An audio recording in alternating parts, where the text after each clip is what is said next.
KBS 1라디오 뉴스레터 K.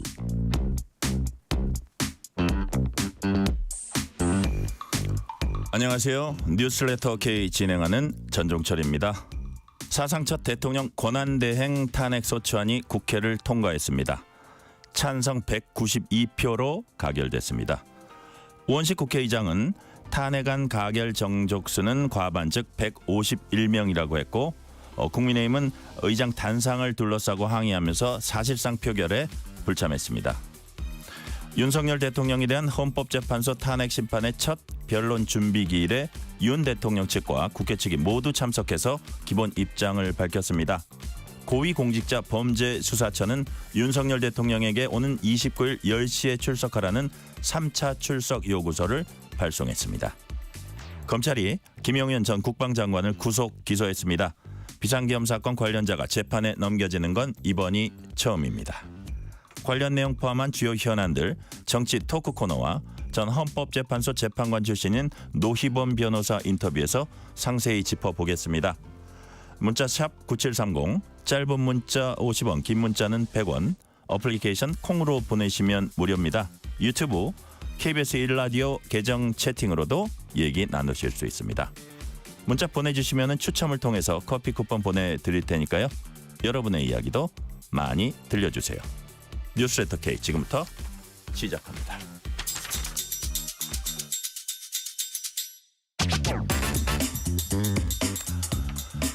자, 오늘 하루 가장 뜨거운 뉴스들만 골랐습니다. 뉴스레터 K 정치 토크.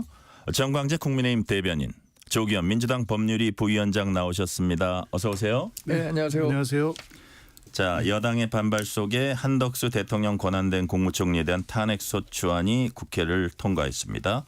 사상 첫 권한대행 탄핵소추. 우리가 192표의 의미는 요 다음 질문에서 살펴보고요. 큰 틀에서 봤을 때 이번 사상 첫 권한대행 탄핵소추 어떻게 평가하시는지 먼저 조기현 부위원장님 좀 말씀해 주세요. 내란 사태 종결을 위해서 불가피했다 네. 할 수밖에 없습니다. 한덕수 권한대행이 그 대통령에 대한 탄핵소추 표결 이후에 열흘 동안의 한 행보를 보면 이 국정 혼란을 수습하고 비상계엄으로 인한 대외적 불확실성, 예측 가능성을 없애주고 대행으로서의 역할을 해주기를 기대했는데 네. 오히려 내란을 했던 대통령 또 국민의힘 또 관련해서 여러 가지 내란 또 비상계엄의 정당성을 주장하는 사람들의 주장에 결국에 동조하는 듯한 행보를 한 것이고 그게 결정적으로 네. 헌법재판관 3인에 대한 임명 거부를 했기 때문에 더 이상 이 상황을 안정시킬 의지나 능력이 없다고 볼 수밖에 없고요. 네. 대행의 대행체제라는 것은 바람직하지는 않지만 그나마 차선으로 지금 선택할 수밖에 없는 결정이었고 당연히 탄핵됐어야 된다라는 말씀드립니다. 네, 정광재 대변인님은 이번 첫 권한대행의 탄핵소추 어떻게 평가하십니까? 지난 4월 10일 총선에서 야권이 192석이라는 압도적인 국회 의석수를 확보한 이후에 네. 8개월 정도 지난 과정에서 모든 국회에서의 의사결정은 그야말로 민주당에 의한 민주당을 위한 결정이었습니다. 이번도 거의 한덕수 대통령 권한대행에 대한 생사여탈권, 그러니까 탄핵 가능한 표결의 그 권한을 본인들이 다 갖고 있다고 생각했고 실제로 우원식 국회의장이 탄핵에 필요한 정족수가 151석이라고 유권 해석을 한 이후에 네. 일방적으로 처리했기 때문에 지금의 상황은 대단히 유감스럽죠. 우리 당은 조경태 의원을 제외하고는 전원이 투표에 불참한 것으로 알고 있는데 우원식 국회의장이 오늘 유권 해석을 내린 것에 대해서는 물론이고 네. 여러 가지 해석의 여지가 많은 부분들이 있기 때문에 이게 과연 우리 헌정사에 도움이 되는 일이었느냐 아니면 정말 민주당만을 위한 탄핵 과정이었느냐 이것은 두고두고 평가받을 일이라고 생각합니다. 네. 자, 지금 조경태 의원 얘기 정광재 대변인께서 하셨는데 이게 192표로 가결했을 때 이게 야당 의원이 전부 참여해가지고 전원이 찬성표를 던졌구나라고 하고 실제로 일부 방송들 자막에 그렇게 나오는 것까지 보고 제가 들어왔는데 우리가 방송 직전에 확인해 본 결과 조경태 의원이 표결에 들어갔고 그 민주당 의원 중에 한 분이 지금 해외에 있다고 합니다. 그래서 192명이 어쨌든 채워졌습니다. 자, 거의 야권 의원들로 됐다. 거기에 조경태 의원이 한 명 있다. 뭐 이런 상황인데 이 표의 의미는 뭐라고 보십니까, 조기현 부위원장님? 뭐 지금 정광재 대변인님이 뭐 민주당의 일방적 그 폭주 국회를 얘기했는데 그런 상황이 아니죠. 민주당 아니고 야 6당의 한 표의 이탈도 없이 한덕수 대행에 대한 찬성 가결했습니다. 거기에 조경태 의원까지 소신 있게 와서 투표를 해준 거고요. 민주당의 일방적인 이 그 탄핵 표결이 아니었다라는 부분 분명히 좀 말씀드리고 그만큼 심각성에 대한 뭐 민주당이 다수당이긴 합니다만 전체적인 야권 전체의 뜻이 같다라는 부분이고요. 12월 3일 그 비상계엄 내란이 있은 후부터 오래 지난 것 같지만 너무 많은 일들이 있어 그렇지 불과 3주밖에 안 지났습니다. 그런데 이게 지금 정상화 됐습니까? 대통령은 탄핵소추 의결에 대해서 헌법재판소에 가 있고요. 관련된 내란 공범들에 대한 수사가 이루어지고 있고 10명 이상 주요 임무 종사가 구속됐습니다. 그런데도 대통령은 오늘에야 탄핵 전파 절차에 들어왔고 수사는 여전히 불응하고 있습니다. 최근에 계속 나오는 보도는 뭐냐면 특수임무를 부여받은 것으로 보이는 이 북파 공작원들이 임무 해제를 명받은 것이 불과 이틀 전, 3일 전이라는 제보가 민주당이 유력하게 들어왔고 어느 정도 사실로 확인되고 있습니다.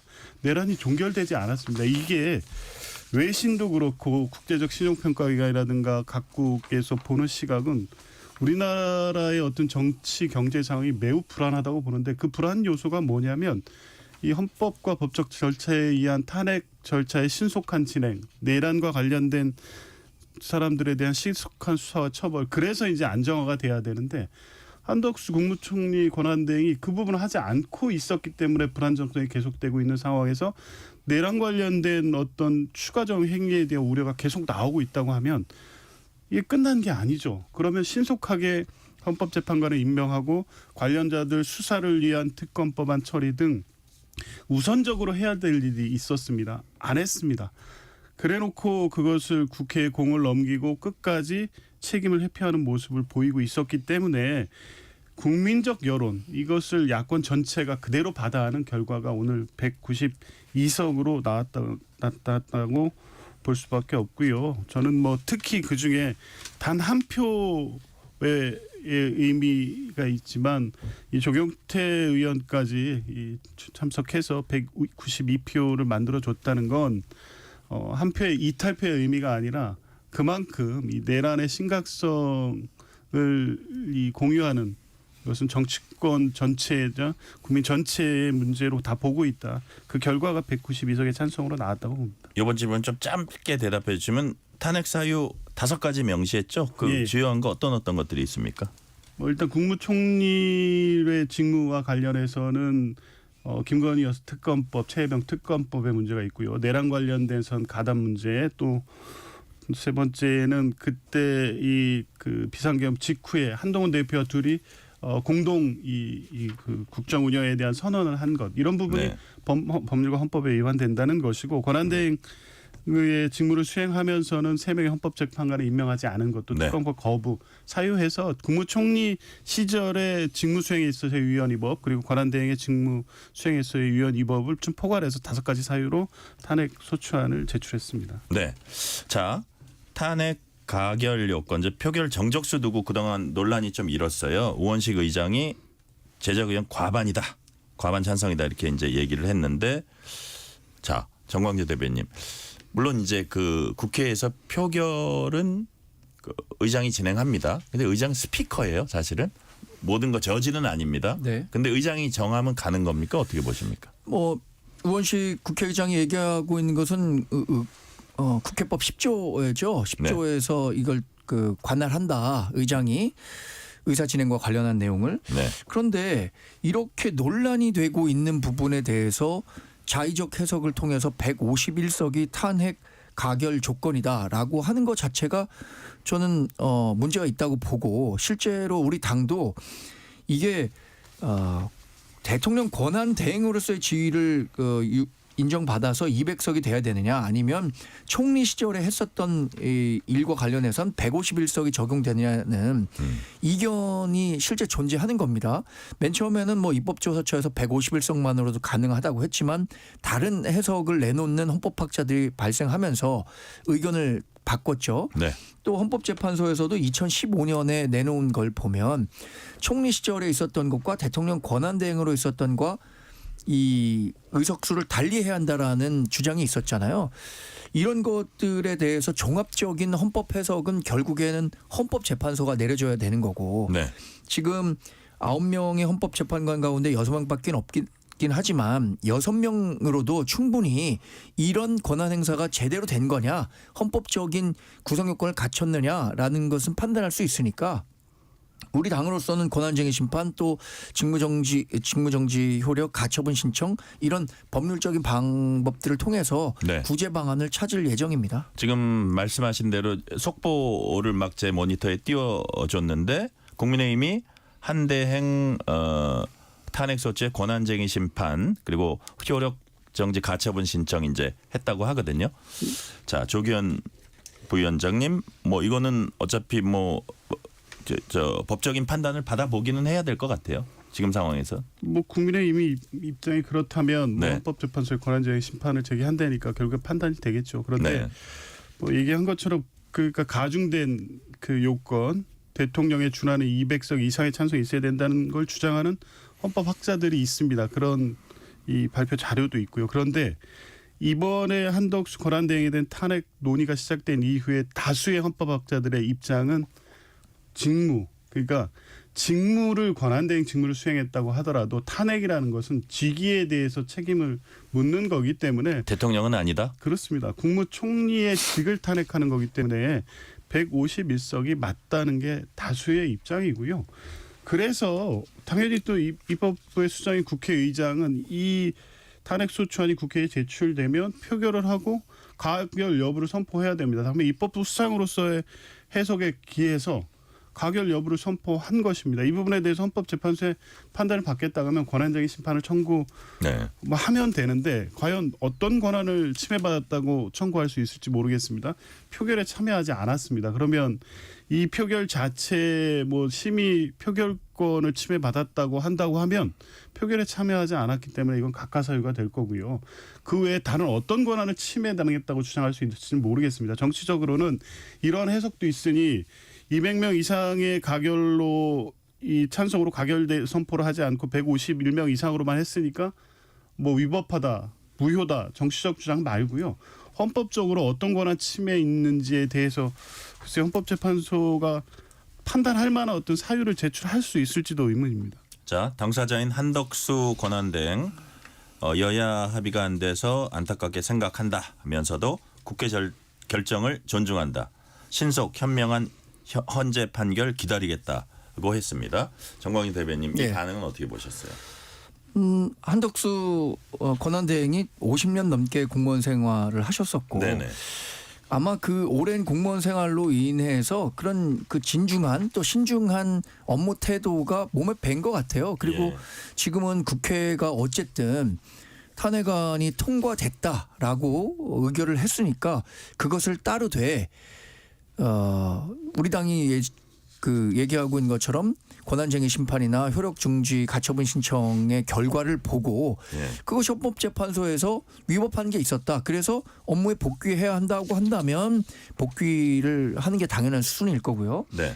그렇지 않다고 헌법재판소가 판단한다면 권한대행의 권한대행인 최상목 경제부총리가 대통령의 권한을 또 대행하게 되는 셈인데 저는 이 과정에서 민주당이 조금 오판하고 있는 게 있는 것 같아요. 뭐예요? 만약에 한덕수 권한대행을 탄핵한 이후로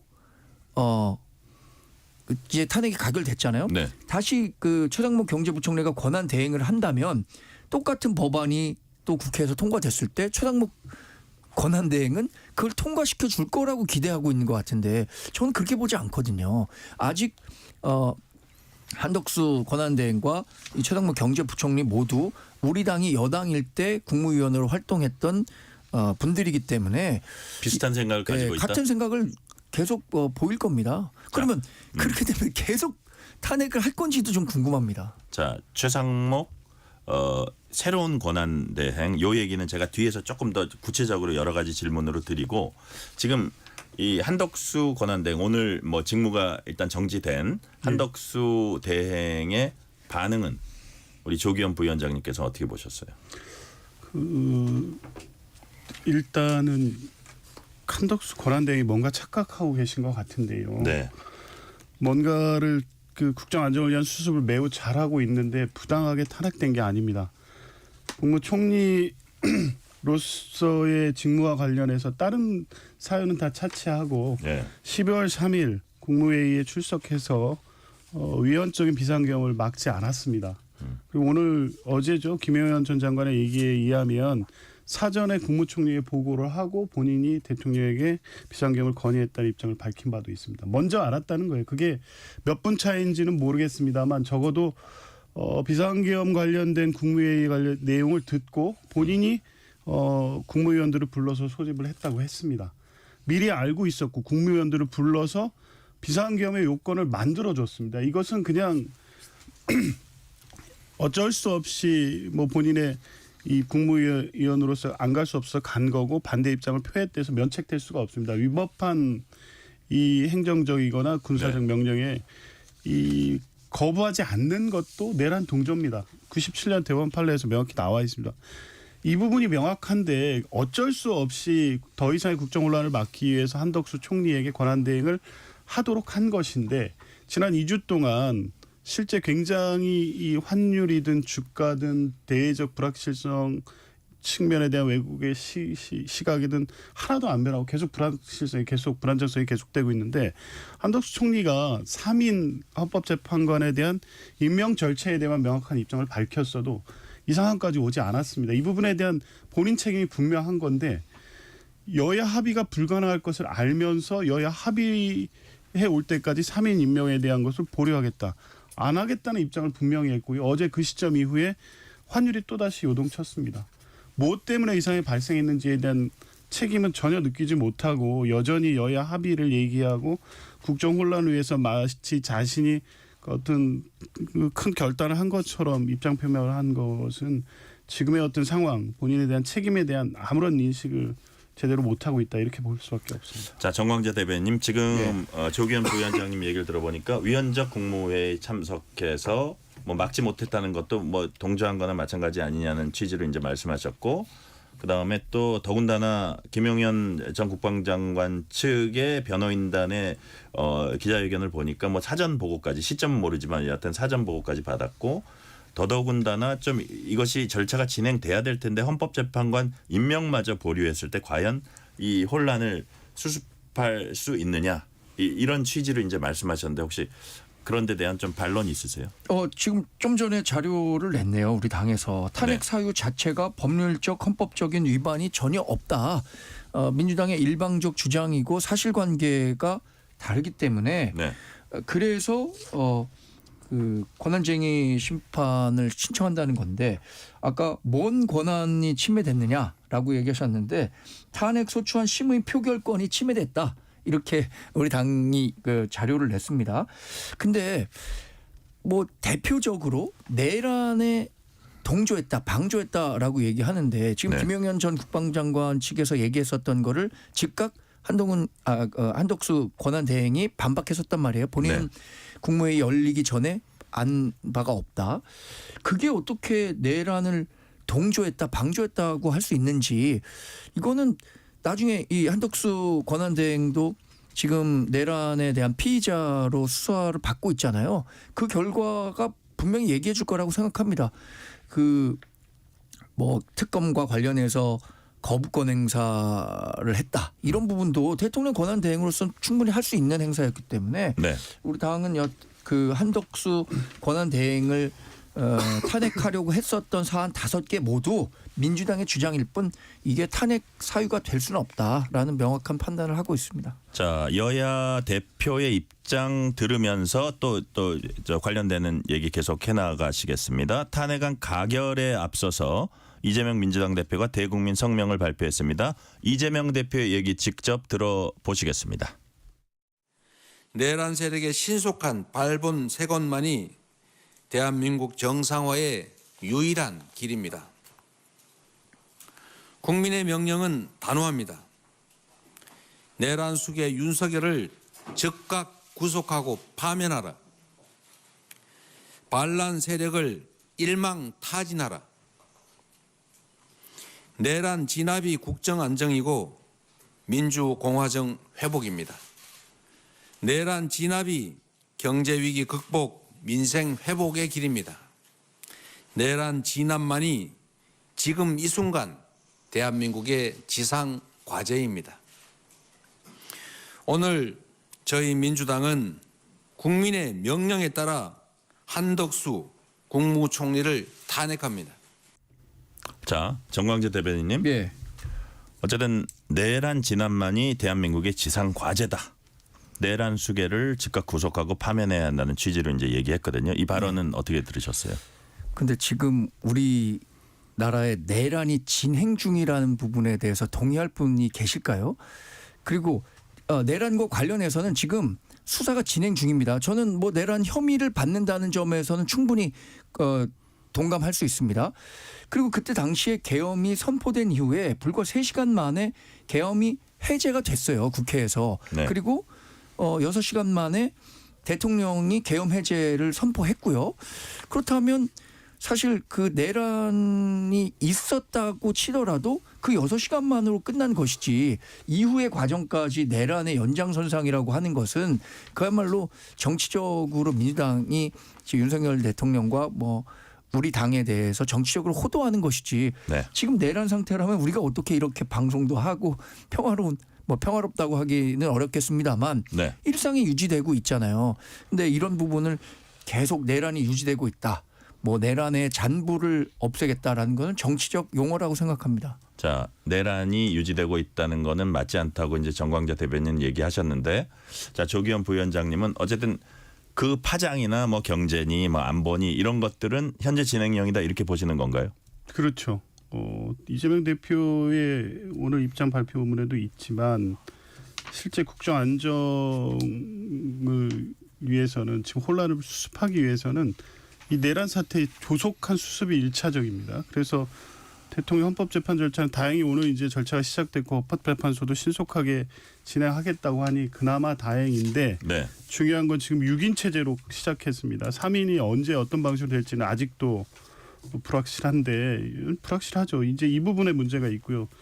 내란이 계속되고 있다는 것은 실질적으로 아까도 말씀드렸지만 내란에 관여했던 범위, 실제 기획된 내용이 어디까지인지는 명확하게 밝혀지지 않고 있습니다. 지금 노상원 씨 관련된 수사에서 나오고 있는 여러 가지 사실관계, 뭐 수첩이라든가 진술을 통해서 밝혀지는 내용은 단순하게 12월 3일 날 국회나 선관위에 계엄군을 투입해서 그 기능을 일시적으로 마비시킨 행위에 그치지 않고 이 내란 사태를 확대해서 전국적으로 상당한 국민들 다수의 위험이 발생할 수 있는 내용까지 기획된 것으로 보여지고 있고 특히 북한을 개입시키려는 기획과 의도가 있었다는 의혹도 계속 제기되고 있습니다. 이 부분에 어디까지 누가 관여했는지에 대한 그 명확한 규명이 되지 않은 상태에서 여전히 특수임무를 부여받은 북한 공장원에 대한 복귀 임무 해제가 며칠 전에 그것도 민주당 의원들이 방송에서 적극적으로 나가서 관련 제보 내용을 공개하고 국방부 권한 대행에 대해서 질의함으로써 이제 이루어진 겁니다. 이런 전체적인 상황을 보면 네. 내란이 끝났냐 그렇게 보지 않고 있고 실제 국민들의 트라우마도 상당하고요. 관련된 보도가 나올 때마다 혹시 밤사이에 무슨 일이 있지 않았나라는 우려와 걱정을 계속하고 있습니다. 그 상황에서 국민의힘 의원들이나 지금 내란 사태의 주범인 윤석열 대통령, 김영삼 장관의 입장을 한번 보십시오. 내란이라고 말을 꺼내는 것 자체부터 입을 막고 있습니다. 국민의힘 의원들도 내란은 이제 수사하는데 왜 내란이라고 규정하냐고 오히려 역정을 내고 있습니다. 지금 이 상황이 정상적인 상황이고 고비를 넘었고 수습이 돼서 지금 안정화 단계로 간 겁니까? 계속되고 있는 상황입니다. 그래서 대통령에 대한 심판 절차 3인을 빨리 완비해서 구인 체제로 가는 것에서부터 시작하고 수사도 대통령에 대해서 신속히 진행이 되고 여기가 첫 출발인데 첫 발도 못 됐다고 보는 게 지금 맞습니다. 그렇기 때문에 이 수습을 위해서는 한덕수 총리가 이 관련된 권한대행에서 역할을 하지 않았기 때문에 탄핵할 수밖에 없다는 거죠. 네. 자, 사상처 이후 대통령 권한대행 탄핵소추안 두고 국민의힘은 강하게 반발했습니다. 여기서 권성동 국민의힘 원내대표 발언 들어보시겠습니다. 비상계엄 선포로 인한 행위에 대해서는 지금 탄핵 심판이 진행 중이고 형사법적인 문제에 대해서는 수사가 진행 중에 있습니다. 수사기관과 헌법재판소를 신뢰하고 믿고 기다리면 되는 것입니다. 그럼에도 불구하고 이렇게 압박을 가하고 겁박을 하고 자기 뜻대로 되지 않는다고 화를 내면서 권한대행에 대해서 탄핵소추안을 발의하는 것은 그야말로 민생은 아랑곳하지 않고 애교도 아랑곳하지 않고 경제도 아랑곳하지 않고 오로지 대통령 당선으로 자신의 범죄를 덮겠다는 그 대전략 하에 움직이는 행동이다 이렇게 생각을 합니다. 반드시 국민들로부터 응분의 심판을 받을 것이라고 생각합니다. 조기현 부위원장께 한 번 더 여쭤볼게요. 권성동 원내대표는 대한민국을 초토화시키는 국정 테러다, 규탄한다 이랬고 민생, 경제, 외교 다 심각한 타격을 줄 것이다. 이렇게 얘기를 했고요. 또 어떤 얘기도 했냐면 이재명 민주당 대표의 사법 리스크를 덮고 조기 대선을 치르기 위한 속도전이다. 이런 취지로 또 얘기를 했습니다. 이런 해석이랄까 이런 주장은 어떻게 보십니까?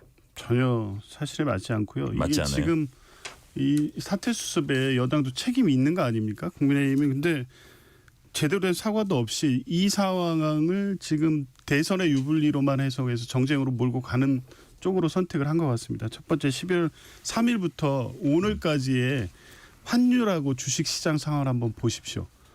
12월 3일 비상계엄 이후에 12월 4일 날 뭐 환율은 폭등하고 주식시장 폭락하고 그렇게 시작됐습니다.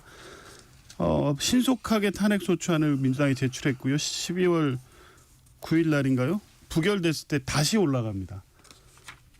다소 14일 날 가결 이후에 다소 안정세를 보이다가 그 이후에 한덕수 권한대행이 이 뭐 특검에 대한 거부 또 이 3인 재판관에 대한 부정적 의사를 표명하는 순간부터 다시 출렁이기 시작하다가 지금 최악의 상황이 됐습니다. 지금 이 상황은 아시면서 이런 말씀을 하시는 것 같은데요. 경제 상황의 악화는 이 탄핵 비상계엄과 내란으로 촉발된 이 상황이 조기에 수습되지 않는 것에 대한 대외적 불확실성의 문제이지 탄핵과는 무관하다는 것이고요. 특히 이 문제를 이재명 대표의 뭐 사법 리스크 대권하고 연결시키는 거는 이 상황 자체를 지금 국민적 시각에서 국민의 불안감을 어떻게 해소할지 문제로 전혀 접근하지 않고 철저하게 당리당략만 따지고 있다. 12월 4일부터 이 얘기 나왔습니다. 비상계엄 내란 사태로 국민들이 충격과 공포에 빠졌는데 대권 이재명 대표한테 대권을 그냥 받치 생겼다. 이 한탄만 나온 게 국민의힘인데 지금 여전히 그 시각에서 바뀌지 않는 데서 더 나가서 오히려 공세적으로 이재명 대표에 대한 공격을 통해서 이 상황을 지금 넘어가겠다고 입장이 정리된 것 같은데요. 국민들이 어떻게 생각하실지 전혀 생각하지 않는 것 같고요. 저는 뭐 이게 일부 지지층의 어떤 지지 그리고 정당 지지율에서 횡보하는 것에 고무된지는 모르겠지만 결국에 보수 계멸을 스스로 자초하고 있다라고 볼 수밖에 없습니다. 자, 조기현 부위원장님이 보수 계멸 얘기까지 하시면서 민생 경제 심각한 타격을 주는 거는 권성동 원내대표 얘기와는 달리 이 상황이 수습되지 않고 혼란이 정리되지 않았기 때문이다라고 말씀하셔요. 정광재 대변인 어떻게 보세요? 일단 12월 3일에 있었던 비상계엄 선포가 네. 우리 대한민국에 대한 컨트리 리스크, 그러니까 국가 위험도라고 하는 거죠. 외국에서 보는 대한민국의 위험도를 높였다는 측면은 좀 뭐 동의하지 않을 수가 없다고 생각합니다. 네. 그런데 그 이후의 과정에 대해서 그것을 오로지 정부와 여당의 탓이라고 하는 것도 어폐가 있다고 생각합니다. 뭐 예를 들어서 환율이 올랐다. 한덕수 권한대행이 3인 체제 3명의 헌법재판관을 임명하지 않겠다라고 해갖고 환율이 오른 게 아니라요. 네. 그렇게 하면 한덕수 권한대행을 탄핵하겠다라고 하는 시점부터 올란 거예요. 그러니까 이게 선후 관계를 우리가 진짜 정치적으로는 본인들의 정치적 이익에 맞게 해석할 수는 있지만 이것이 오로지 상대 정당의 탓이다라고 돌리기에는 저는 인정합니다. 12월 3일에 있었던 비상계엄 사태가 우리 그 대한민국의 경제를 악화시키는 단초가 됐다는 데는 공감합니다만 네. 그러면 그 악화된 경제를 살리기 위해서 여야가 머리를 맞대서 이 국정 안정을 기하고 한덕수 권한대행 체제의 안정성을 확보하려고 했다면 오히려 더 안정을 찾을 수도 있었을 텐데 그것을 더 흔들려고 하니까 악화된 측면도 있다고 저는 생각하거든요. 그러니까 네네. 오로지 그게 상대 정당의 책임이다라고 그러니까 국민의힘과 정부의 책임이다라고 말하기는 어려운 상황이라고 봅니다. 네, 이 시간 교통 상황 알아봅니다. 라디오 교통정보센터 김민혜 리포터 나와주세요. 네, 이 시각 교통 정보입니다. 올해 마지막 금요일이 오늘 퇴근 시간대가 가까워지면서 이동량 빠르게 늘고 있습니다. 우선 서울시내 간선도로는 올림픽대로 하남 쪽 방화대교에서 가양대교 부근 4차로와 갓길에 걸쳐서 추돌 사고나 처리하고 있고요. 강변북로 구리 방향은 영동대교에서 청담대교 부근 4차로에 고장난 차가 있습니다. 고속도로는 경부고속도로 서울 쪽으로 수원 부근 135차로에 걸쳐서 사고 발생했습니다. 처리가 이어지면서 일대로 혼잡하고요. 영동고속도로 인천 쪽은 광교터널 부근 1차로에서도 사고 처리 이어지고 있어서 각별한 주의가 필요하겠습니다. 또 서해안고속도로 서울 쪽은 서산 휴게소 부근 2차로와 갓길에서 고장난 대형 화물차를 처리 중입니다. KBS 교통정보센터였습니다. 퇴근길 당신과 함께 읽는 세상 이야기 KBS 1라디오 뉴스레터 K.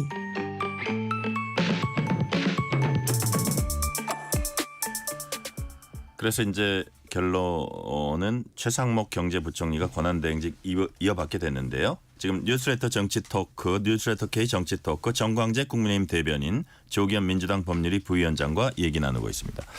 자, 권한대행직 이어받은 최상목 경제부총리, 조기현 부위원장님. 어떤 결정을 내릴까요? 지금 핵심 현안들이 어떤 헌법재판관 임명, 예. 그다음에 이른바 내란 특검법, 김건희 여사 특검법. 네. 어떤 전망을 하십니까? 그 최상목 그 권한대행이 일단 가져야 될 일차적인 원칙은 윤석열 대통령으로부터 임명받은 부총리로서 윤석열 대통령을 대신한다는 생각은 하시면 안 될 것 같습니다. 윤석열 대통령은 내란 피해자고 이 사태를 초래했기 때문에 국민들이 위임한 이 권력을 행사해야 되는 권한대행입니다. 이게 가장 중요하고 그렇다면 답은 나와 있죠. 3인에 대해서 즉각 임명해야 됩니다. 여기서부터 시작하면 됩니다. 만약에 그것이 안 되면 비슷한 상황이 또 벌어질 수밖에 없습니까? 민주당 입장에선. 민주당의 입장은 지금 그렇습니다. 왜냐하면 그 외에 이 불확실성이 계속되는 게 가장 큰 리스크라고 보기 때문에 네. 이 3인 지금 6인 체제로 계속 가면 지금 뭐 오늘 이제 그 윤석열 대통령 측은 소추 대리인단을 임명해서 그 준비기일에 들어오긴 했습니다만 지금 절차에 임하는 자세를 보면 계속 시간을 끌겠다는 전략은 여전히 유지할 것으로 보여지고 1차적 목표가 뭐겠습니까? 4월 18일 남은 문영배 이미선 이 재판관의 임기가 끝날 때 그러면 4인 체제입니다. 결정하기 어려운 상황이 되겠죠. 뭐 이런 거 염두에 둔 거 아니겠습니까? 이런 혼란이 계속 될 수밖에 없고 과연 이런 상황을 이 대한민국 정부가 어떻게 처리하느냐를 보고 있는 겁니다. 그 외국인 투자자들 또 신용평가기관, 각국 정부 그럼 지금 최상목 권한대행이 뭘 해야 되겠어요? 이 부분을 먼저 해결하면 그 순간 이 외환시장이라든가 주식시장 등 시장의 반응을 보면 알 겁니다. 특히 경제부총리이기 때문에 이 부분을 모를 리 없기 때문에 선결 과제로 헌법재판관 임명에서부터 시작한다고 하면 네. 최상목 부총리에 대해서 민주당도 뭐 협력해서 국정안정에 힘을 당연히 보태죠. 자, 정광재 대변인. 예. 이제 뭐 명목상으로 보면 물리적으로 1인 3역, 대통령 권한대행, 총리, 기재부 장관 역할까지 뭐 한꺼번에 해야 되는 뭐 그런 상황이라고 볼 수도 있는데 이런 얘기를 했어요. 최상목 부총리가 이제 권한대행이라고 봤을 때 권한대행의 권한대행 역할은 매우 제한적이다. 네.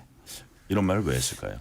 전 이게 그 앞으로 헌법재판관을 임명하는 과정에서 네. 일종의 암시가 아닌가라는 생각도 했습니다. 왜냐하면 결과적으로는 한덕수 권한대행의 탄핵이 이루어진 것은 헌법재판관 3인을 본인이 임명하기 어렵다. 네. 권한대행으로서 적극적으로 이거를 여야가 합의하지 않은 상태에서 임명하기 어렵다는 것을 얘기하니까 그때 탄핵을 했단 말이에요. 그런데 권한대행의 권한대행은 한덕수 권한대행보다도 훨씬 더 이 국정 의사결정 과정에서 제한적일 수밖에 없는데 한덕수 권한대행도 못한 것을 최상목 권한대행의 권한대행이 할 수 있겠느냐. 자, 못했을 때는 줄탄핵 어떤 걸 전망하십니까? 민주당이 또 탄핵한다고 나설까 봐 걱정인데 네. 그럴 것 같아요. 근데 그렇게 되면 결국에는 우리 그 국무위원 회의 자체를 못하게 하는 상황까지 간다면 정말로 국정 운영은 누가 할 것이냐. 이 부분에 대한 책임은 누가 져야 하느냐. 정말 안타까운 상황이 계속 반복될 것 같은데 저는 그래서 헌법재판소에서 네. 이 권한대행이 헌법재판관을 임명할 수 있다라고 했잖아요. 이것에 대한 유권 해석을 해야 한다 내지는 하면 안 된다라는 식으로 결정해 줬으면 좋겠어요. 어차피 헌법에 대한 마지막 해석은 헌법재판소에서 하는 거잖아요. 네. 할 수 있다라는 모호한 규정 때문에 지금 하지도 안 하지도 못하는 결정을 내리고 있는 거잖아요. 네. 권한대행이. 그런 부분을 헌법재판소에서 한번 결론 내려줬으면 어떨까 하는 바람도 갖고 있습니다. 조기현 부위원장님은 이 얘기에 대해서는 어떻게 보세요? 지금 권한대행이 헌법재판관 임명할 수 있다는 것은 재량으로 할 수도 있고 안 할 수도 있다가 아니라 그 공백 헌법재판소 헌법기구의 공백을 메우는 그것은 당연히 해야 된다까지 가 있습니다. 지금 실제 국민의힘 빼고 그게 안 된다고 얘기하는 데가 어디 있습니까? 대법원, 헌법재판소 처장이 사무처장이 국회에서 얘기했고요. 지금 그저께 인사청문회 때 이번 3명의 후보자 공이 똑같이 국민의힘 추천 후보자까지 임명할 수 있다고 얘기합니다. 이거 할 수 있다가 아니라 네. 안 된다고 계속 주장을 하니까 할 수 있는 건데 왜 안 되냐는 거 견해인 거예요. 헌법재판소 그렇죠. 대법원 그렇죠. 2017년에 권성동 대표도 대법원장 추천목은 대통령 임명권은 형식적 임명권이니까 된다고 했습니다.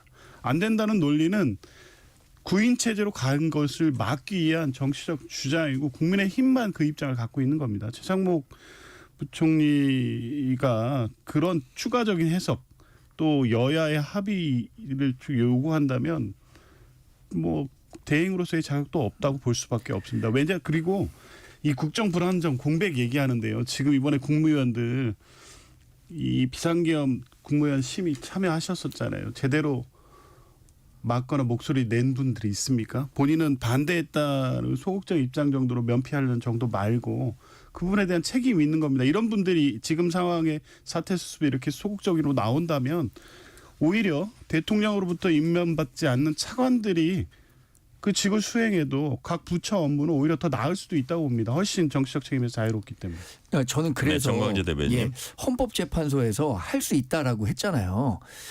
지금 한덕수 권한대행이나 최상목 권한대행의 권한대행이나 오랫동안 공무원을 하셨던 분들이잖아요. 이분들은 할 수 있다고 하면은 안 해도 되고 할 수도 있다 이렇게 생각할 수 있을 것 같아요. 그러니까 국민의힘만 이거를 할 수 없다라고 얘기한다면 헌법재판소에서 지금 6인이 그 변론할 수 있잖아요. 그리고 6인이 모두 그 동의한다면 결론을 내려줄 수도 있는 사안이거든요. 그럼 해야 한다라는 강행 규정으로 해석해 준다면 국민의힘도 이렇게 해야 하는구나라고 인식할 수 있을 것 같은데요. 네, 그 문제는 그 정도 듣고요.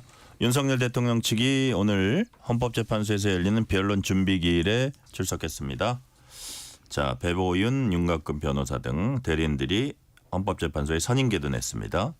그동안 사실 이래저래 좀 응하지 않는 모습을 보였었는데 변론 준비기일에는 딱 맞춰서 나왔습니다. 네. 조기현 부위원장님 왜 그랬을까요? 일단 헌법재판소가 6인 체제로 당분간 간다는 게 확정이 됐기 때문에 실익이 없다. 그렇죠. 더 늦출 필요 없다고 본 것 같고요. 당초부터 헌법재판 절차를 지연하겠다는 전략은 여전히 유효하게 가고 있다고 보는데요. 이 네. 첫 기일에서 송달 절차의 문제를 삼고 있습니다. 물론 절차 문제도 중요하게 탄핵 과정에 다툴 수는 있습니다만 누가 봐도 송달을 고의적으로 회피했다는 게 다 드러나 있는데 헌법재판소의 결정으로 송달 간주된 것부터 다투겠다고 하는 것에서 시작했고 네. 어쨌든 증인 신청도 했고 했는데 오늘 진행은 됐습니다만 실질적으로 애초에 준비기일에서 상당히 쟁점 정리하고 준비기일을 아마 2회 이상 잡을 생각이 없었을 것 같은데 추가 기일을 일단 잡았습니다. 네. 한 번 더 연장이 된 거죠.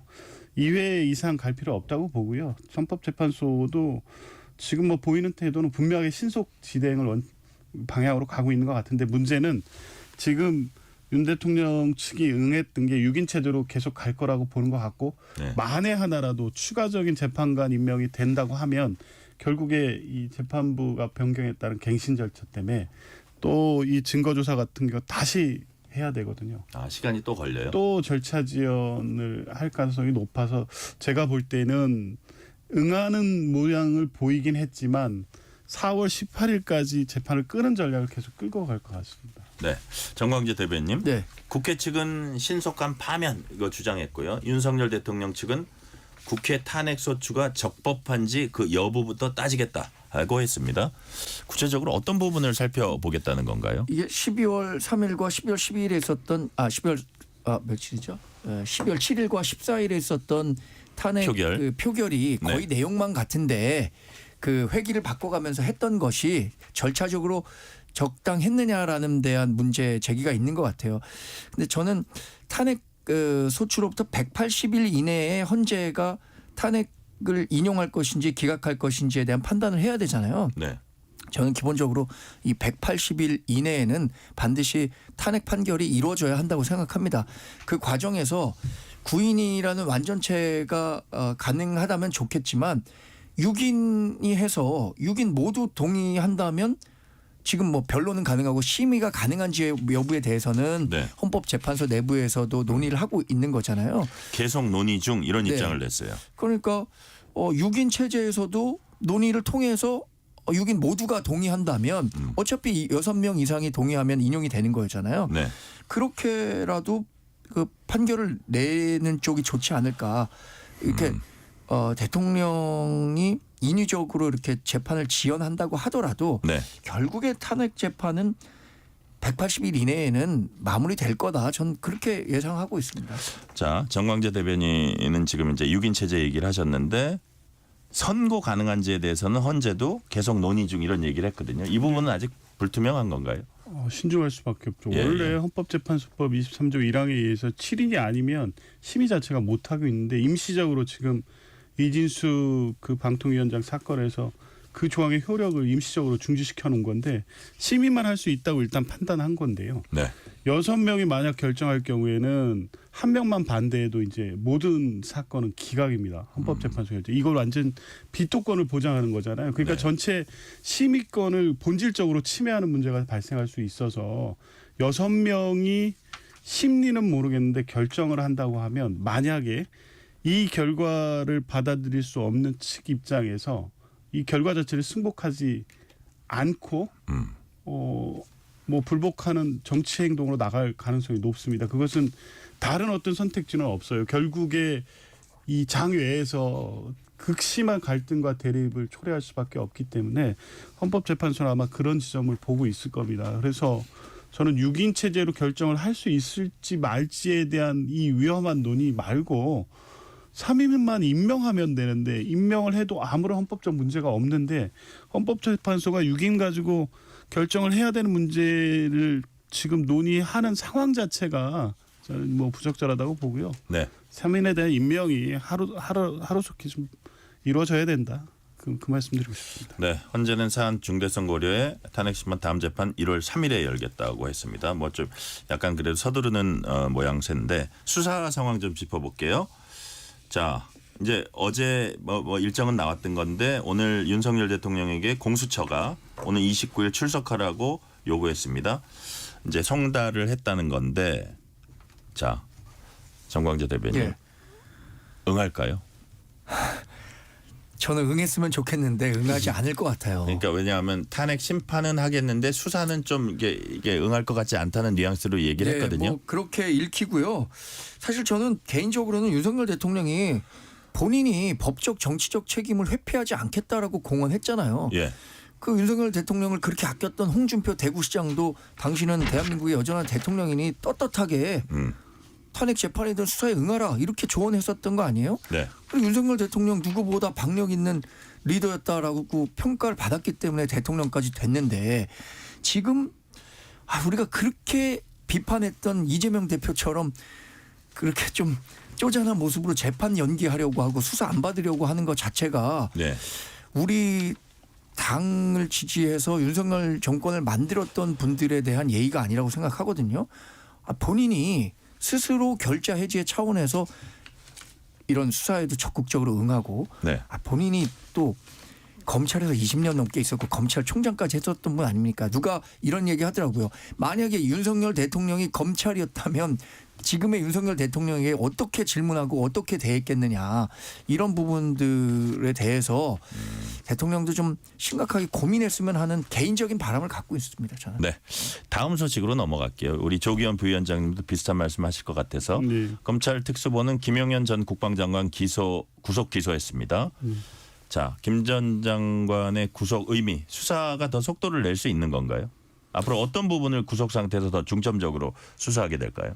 뭐 김용현 전 장관은 뭐 내란의 수계 우두머리에 거의 준하는 역할을 한 사람이죠. 그 네. 혐의 사실은 뭐 직권남용하고 내란 중요 임무 증사 혐의인데 실제 뭐 국회의원에 대한 12월 3일에 체포 지시라든가 뭐 체포 명단 작성 또 노상원 또 문상호 정보라인의 가동과 관련된 계속적인 의사 연락에서 내란죄의 핵심적인 역할을 한 사실이 네. 드러나고 있습니다. 물론 본인은 지금 진술을 거부하고 있고 오히려 변호인을 통해서 이 내란과 비상경의 정당성을 주장하고 있는데 그것과 관계없이 수사는 진행될 겁니다. 왜냐하면 관련된 다른 이 내란 관련자들의 진술이 구체적으로 다 나오고 있고요. 노상원 씨 수첩이라는 물증도 있고 또 여러 가지 증거들이 확보되고 있기 때문에 김용현 장관이 부인하고 진술하지 않는다고 해서 본인의 혐의 사실이 피할 수는 없습니다. 수사는 속도를 낼 수밖에 없고 기소가 됐기 때문에 다른 뭐 공범들에 대한 순차적인 수사도 이루어질 거고 제일 중요한 건 이제 대통령에 대한 수사죠. 김용현 장관에 대한 기소가 이루어졌고 이제 딱 하나 남은 겁니다. 윤석열 대통령에 대한 수사인데 뭐 언제까지 불응할 수 있겠습니까? 이 정도는 과도한 특혜입니다.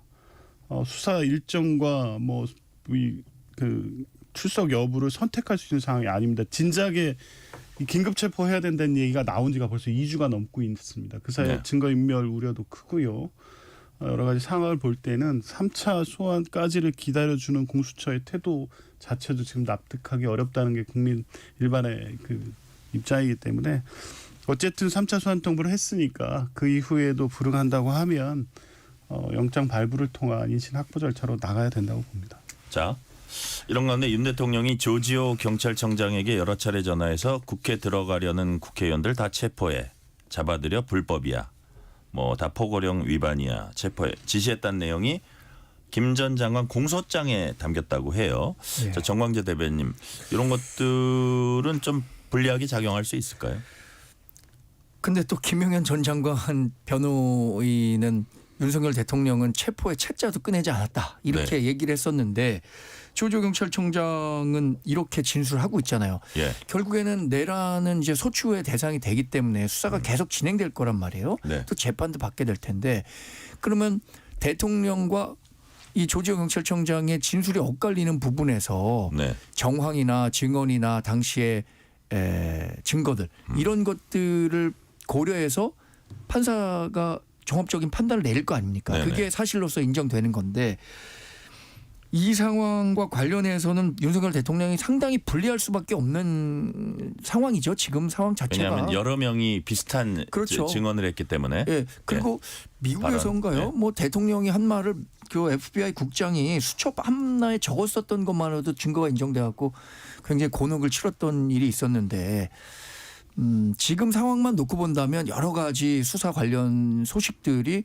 대통령에게 불리하게 작용할 수밖에 없는 것 아닌가. 법을 뭐 아주 잘 알지는 못하는 저도 그런데 네. 그렇지 않을까 싶습니다. 지금 나오는 수사 그러니까 어떻게 보면 대통령 말고 다른 사람들에 대한 수사는 상당히 지금 진행된 상황이란 말이에요. 예. 그러니까 지금 상당히 불리할 수 있다. 자, 시간 한 20초 정도 남았는데 조기현 부위원장님 마지막 한 말씀만 해주세요. 아무리 부인해도 뭐 윤석열 대통령의 직접 지시사항은 사실로 인정될 수밖에 없습니다. 12월 4일 날 한동훈 대표 윤석열 대통령 찾아가서 만났잖아요. 그때 나를 왜 체포하려고 했습니까라고 물었을 때 폭력 위반했으니까 그랬겠지라고 얘기한 사실 있잖아요. 지금 진술하고 딱 맞아떨어지지 않습니까? 지금 대통령의 말, 김용현 장관의 말을 믿을 사람이 누가 있습니까? 결국 내란죄를 피하기는 어렵습니다. 자, 오늘 말씀은 여기까지 듣겠습니다. 지금까지 정광재 국민의힘 대변인, 조기현 민주당 법률위 부위원장이었습니다. 말씀 감사합니다. 고맙습니다. 고맙습니다. 뉴스레터 K 1부 마치고 2부가 이어집니다.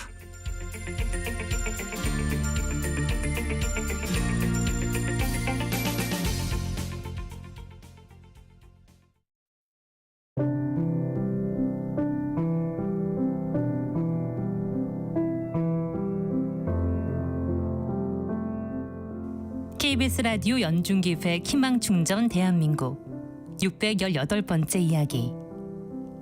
안녕하세요. 아나운서 장수연입니다. 17살 혜진이는 매일 아침 몸이 아픈 할머니를 위해서 아침밥을 준비해놓고 학교로 향합니다. 부모님의 이혼으로 할머니 품에 맡겨진 혜진이. 지금껏 할머니를 세상의 유일한 버팀목으로 여기며 살아왔는데요. 하지만 요즘 들어 점점 약해져가는 할머니를 볼 때마다 혜진이의 마음은 불안하고 초조함이 앞섭니다. 아이들을 가르치는 교사가 돼 할머니께 효도하고 싶지만 병간호와 학업을 병행하다 보니 성적이 생각만큼 나오지 않아서 걱정인데요. 학원도 다녀보고 싶지만 생계지원비 50여만 원이 전부인 지금 혜진이에겐 모든 것이 꿈일 뿐입니다. 오늘도 슬픈 마음을 감추고 할머니의 저린 손과 발을 주물러주는 혜진이. 할머니와 혜진이가 오랜 시간 함께할 수 있도록 여러분의 격려와 응원을 보내주세요.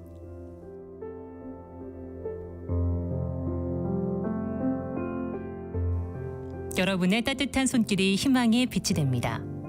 ERS 060-700-1580 060-700-1580 한 통화 3,000원으로 희망을 선물해 주세요. KBS 라디오 연중기획 희망충전 대한민국은 초록우산 어린이재단, 인탑스 주식회사, 그리고 청취자 여러분과 함께합니다. ERS 060-700-1580 한 통화 3,000원입니다.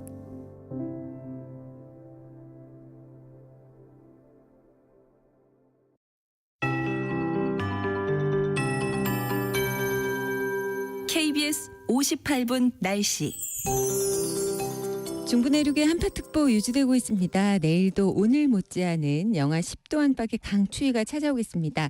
일부 영하 15도 내외 기온 보이는 지역도 있겠습니다. 건강관리와 수도관 동파에 유의하셔야겠습니다. 내일 아침 기온 서울 영하 7도 등 전국적으로 영하 13도에서 0도 분포가 되겠고요.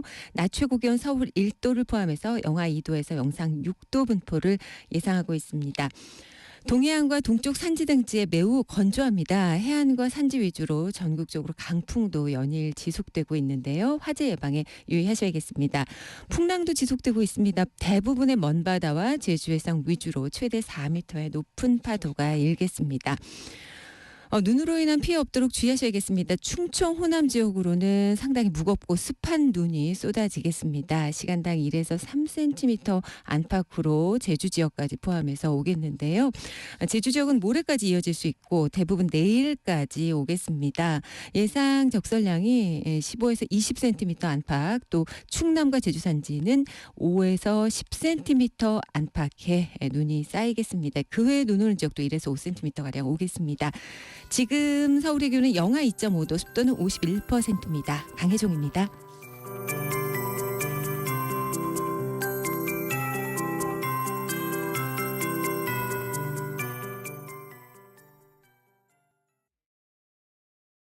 정성을 다하는 국민의 방송 KBS가 6시를 알려드립니다. AM 711kHz, FM 97.3MHz, KBS 1라디오입니다. HLKA.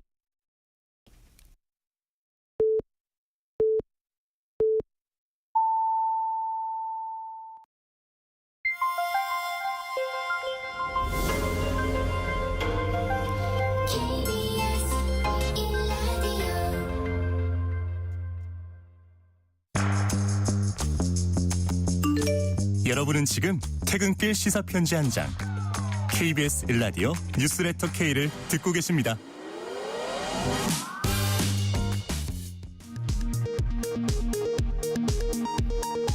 이 시각 라디오 정보센터 뉴스입니다. 한덕수 대통령 권한대행 국무총리에 대한 탄핵소추안이 야당 단독으로 국회를 통과했습니다. 한 총리의 권한은 오후 5시 16분부터 정지됐습니다. 민주당은 내란 세력의 발본색원을 강조했고 국민의힘은 탄핵안 투표 원천 무효를 주장했습니다. 오늘 윤석열 대통령 탄핵 심판 사건의 첫 변론 준비 기일이 열리면서 본격적인 탄핵 심판 절차가 시작됐습니다. 국회 탄핵소추단과 윤석열 대통령 측 대리인이 출석했습니다. 2차 준비 기일은 다음 달 3일 열립니다. 검찰이 내란 중요 임무 종사 등 혐의로 김용현 전 국방부 장관을 구속 기소했습니다. 김 전 장관 측은 혐의를 부인했습니다. 경찰은 대통령 경호처와 대통령 안전가옥에 대한 압수수색에 나섰습니다.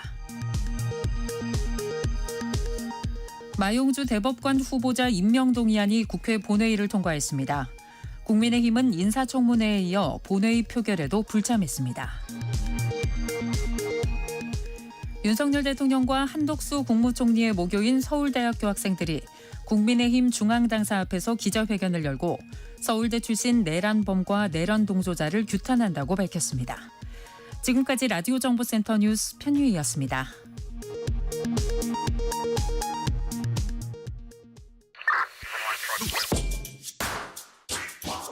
뉴스의 진수를 보여주는 인터뷰 뉴진수.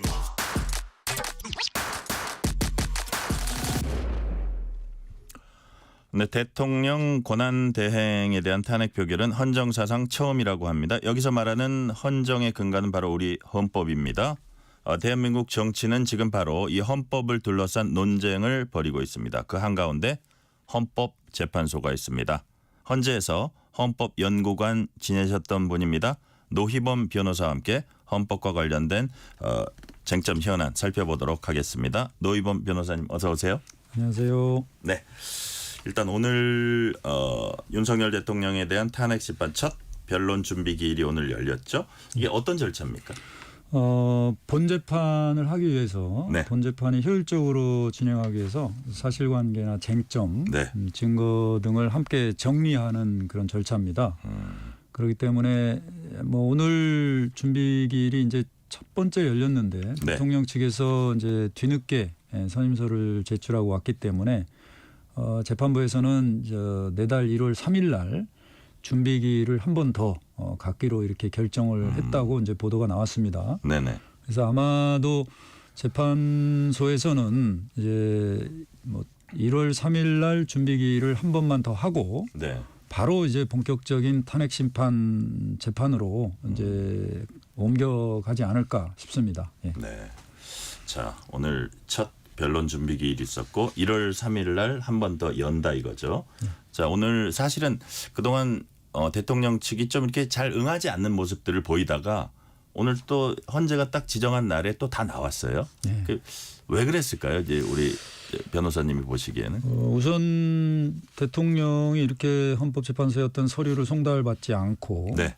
대리인 선임도 하지 않고 하면서 좀 재판에 좀 불성실하게 대응하는 모습이 국민들한테도 굉장히 불리하게 작용했을 거라고 봅니다. 네네. 대통령은 담화문 통해서 뭐 탄핵이든 수사든 당당하게 응하겠다라고 하지 않았습니까? 네네. 그럼에도 불구하고 상식 밖으로 이렇게 재판 절차에 불응하고 수사에도 불응하는 모습이 전체적으로 여러 가지로 불리할 수 있다. 그리고 탄핵 심판의 이제 준비 기일조차도 나오지 않게 되면 헌법재판소가 바로 정식 구두변론 절차로 나아가 버리면 대통령이 지연하려던 목적보다는 오히려 더 기간이 더 짧아질 수도 있다 이렇게 생각을 한 것 같아요. 그런 판단까지 한 것 같아요. 예, 그래서 오늘은 나와서 기일을 한 번 더 달라라고 해서 어떻게 보면 뭐 기일을 그래도 한 기일 더 연장을 한 셈이니까 네. 대통령 측은 그런 목적으로 아마 이번에 바로 나오지 않았나 생각이 됩니다. 네. 자, 국회 측은 신속한 파면을 이제 주장을 했고요. 윤석열 대통령 측은 국회 탄핵소추가 적법한지 그 여부부터 따지겠다. 구체적으로 어떤 부분을 따져보겠다는 걸까요? 뭐 제가 생각하기에는 대통령 측이 탄핵 네. 심판에서 주장할 수 있는 거라곤 네. 비상계엄이 대통령의 고유 권한이고 네. 그거는 고도의 정치적 행위로서 통치행위다. 따라서 사법심사 대상이 아니다. 이 논리를 처음부터 끝까지 일관되게 주장할 겁니다. 그리고 이 주장 외에는 달리 주장할 만한 게 별로 없습니다. 대통령한테는 예. 통치행위다라는 그 주장 말고는. 그렇습니다. 사법심사 대상이 되지 않기 때문에 당연히 이 어떤 헌법재판소의 어떤 탄핵 심판에서도 배제된다라고 주장할 수밖에 없다. 물론 이제 그 주장의 당부 여부는 이제 헌법재판소가 판단하겠지만 재판관님, 변호사님 어떻게 보세요? 뭐 지금 많이 보도가 됐습니다만 네. 그 내란 행위를 고도의 정치적 행위로서 통치 행위라고 뭐 이렇게 얘기하는 학설은 없습니다. 일반적으로 통치 행위론이라고 하더라도 법치국가, 입헌국가에서는 헌법의 틀 안에서만 허용이 된다는 거고요. 그렇기 때문에 지금 그 이번 윤 대통령의 비상계엄, 그다음에 국회를 점거 폐쇄하려고 했던 시도, 그다음에 중앙선거관리위원회를 서버를 무슨 가져가려고 했던 것들, 네. 이런 객관적인 사항, 지금 수사기관에서 나오는 구속영장 범죄에 나와 있는 누구를 체포하라, 감금하라, 문을 부수고 들어가서 끄집어내라, 이런 내용이 없더라도 지금 비상계엄 선포 행위가 헌법상의 실체적 절차적 권한 요건을 전혀 충족하지 않았다는 거. 그리고 적법한 비상계엄이라 하더라도 국회의 권한을 제한할 수 있는 아무런 법적 근거가 없거든요. 그리고 이 다툼의 여지가 없는 게 그것만으로도 대통령의 이번 그 탄핵 사유는 충분히 파면될 가능성이 매우 높다는 거죠. 그래서 내란 혐의에 대한 유무까지 일일이 구체적으로 판단하지도 않을 가능성도 있다. 헌법재판소에서. 네. 저는 그렇게 보고요. 그런 점에서 대통령 측이 실제 변론이 들어갔을 때 여러 주장을 하겠지만 재판관들을 설득하기에는 너무나 부족하고 이론적으로나 사실관계 측면에서 너무나 주장이 설득력이 없을 것이다라는 생각이 듭니다. 뚜렷하다 그런 말씀이시고요. 자, 이 부분은 또 어떻습니까? 또 1월 3일 아까 얘기하셨는데, 자 1월 3일이 될지 그 다음이 될지 모르지만 윤 대통령 측은 무슨 얘기를 했냐면 적절한 시기에 대통령이 직접 나와 발언할 것이다. 1월 3일은 불투명합니다. 이런 게 도움이 될까요? 대통령으로서는 본인이 이제 담화문에서도 이번 비상계엄의 어떤 정당성, 본인이 어떤 이유로 어떤 사유로 비상계엄을 선포했다라고 지금 밝히지 않았습니까? 그 부분을 최소한 헌법재판소 재판관들 앞에서 본인의 어떤 행위의 정당성을 다시 한 번 더 주장하고 싶어하는 것으로 보입니다. 네. 다만 새로운 더 주장이 있을 것 같지는 않습니다. 그렇지만 본인의 어떤 행위의 정당성을 재판관들 앞에서 보여주고 또 그것이 일반 국민들한테 알려짐으로써 본인의 어떤 행위에 대한 최소한의 어떤 합리화 내지 정당성을 주장하려는 것이 아닌가 싶습니다. 다만 대통령이 직접 출정해서 그런 변론 기회를 갖는다고 해서 재판 절차가 지연되리라고 보지는 않습니다. 재판부에서도 그걸 받아들이지는 않을 거고요. 네네.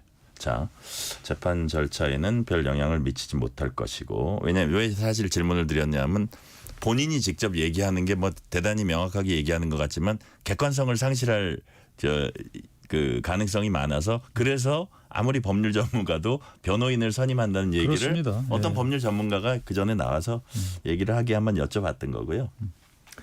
자, 탄핵 심판 헌재가 국회 탄핵소추안 인용할지 여부가 이제 관건인데 아까 말씀으로는 이건 상당히 명확한 사안이다 이렇게 말씀을 하셨는데 일단 그 가장 관건이 되는 쟁점 한두 가지만 1번, 2번 말씀하시는 뭐 쟁점이라기보다 어떤 포인트 1번, 2번 어떤 겁니까? 1번은 뭐 위헌적 네. 비상계엄 선포 행위와 네. 그다음에 국회 점거 폐쇄 시도겠죠. 그다음에는 결국 국회 점거 폐쇄 및 중앙선거관리위원회 이제 점거가 네. 결국은 형법상의 내란 범죄를 구성하고 있기 때문에 결국은 위헌 위법적인 비상계엄 선포와 내란 이 네. 두 가지라고 봅니다. 예. 네. 자, 일부분은 또 어떻게 돼요? 지금 현재 6인 체제잖아요. 네. 현재로서는. 그래서 이제 뭐 3인을 더 이렇게 임명을 해야 된다 이렇게 얘기들을 쭉 하고 있는 거고. 근데 6인 체제에서 선고가 가능한지에 대해서 헌재는 계속 논의 중이다 이런 입장을 냈거든요. 우리 변호사님 보시기에는 이 부분은 어떻게 되는 겁니까? 우선 헌법재판소가 이제 6인 체제다 보니까 네. 이제 재판을 멈추고 아무런 역할을 하지 않을 수 없기 때문에 이제 심리정족수에 관한 헌재법 23조 1항에 대해 효력 정지를 해놓고 네. 이제는 이제 심리는 하고 있습니다. 다만 재판관들 입장에서는 아마 근시일 내에 재판관이 충원될 것으로 아마 예상을 했을 겁니다. 네네. 그렇기 때문에 이제 심리를 먼저 하다가 충원되는 재판관들과 함께 같이 결정을 하면 법 취지에 전혀 문제가 없다라고 판단을 했을 것이라고 저는 보는데요. 뭐 이건 가정입니다만 네. 지금 6인 체제에서 더 이상 재판관이 충원되지 않고 지금 탄핵 심판이 이제 진행되다가 종결이 됐다. 네. 결론 종결이 되면 재판부로서는 무한정 결정을 하지 않고 있을 수는 없다고 봅니다. 그때는 재판부가 6인 체제 하에서도 결정을 할 수 있다라는 결정을 하고 네. 심판에 대한 결정을 선고할 수도 있지 않을까 생각되는데요. 이건 결국은 나중에 재판부에서 판단할 부분이다라고 생각이 됩니다. 근데 어쨌든 그게 그 이후에 어떤 사회적 혼란이나 논란을 없애기 위해서는 9인 체제로 가는 게 맞다. 그렇습니다. 뭐, 가장 법의 네. 취지에 맞고 이상적이다라고 네. 생각합니다. 자, 오늘 있었던 이제 큰 뉴스가 사상 첫 대통령 권한대행에 대한 탄핵 소추안 가결입니다. 자, 그 내용 지금부터 조금씩 살펴볼게요. 자, 한덕수 전이 됐네요. 이제 대통령 권한대행이 아니고 전 대통령 권한대행 국무총리죠. 이분이 이제 뭐 탄핵 소추된 그 주요 이유 중에 하나가 이제 헌법재판관 임명을 안 하고 있다 뭐 이 부분인데 뭐라고 그랬었냐면 여야가 합의해 달라. 뭐 물론 이제 국민의힘 입장에서 보면 뭐 3명을 뽑는데 2명을 그냥 민주당이 하고 그 뭐라 그럴까 지금까지는 한덕수 총리도 그런 얘기를 했었어요. 지금까지 헌법재판관을 선출하고 임명하면서 합의 안 하고 그냥 이런 식으로 막 밀어붙인 경우는 없다라고 했거든요. 이런 부분에 한덕수 전 대행의 어떤 주장은 어떻게 보십니까? 한덕수 전 대행의 그런 주장은 네. 헌법적인 법적인 주장은 아니고 네. 상당히 정치적인 주장이다. 정치적인 라고 주장이다. 생각합니다.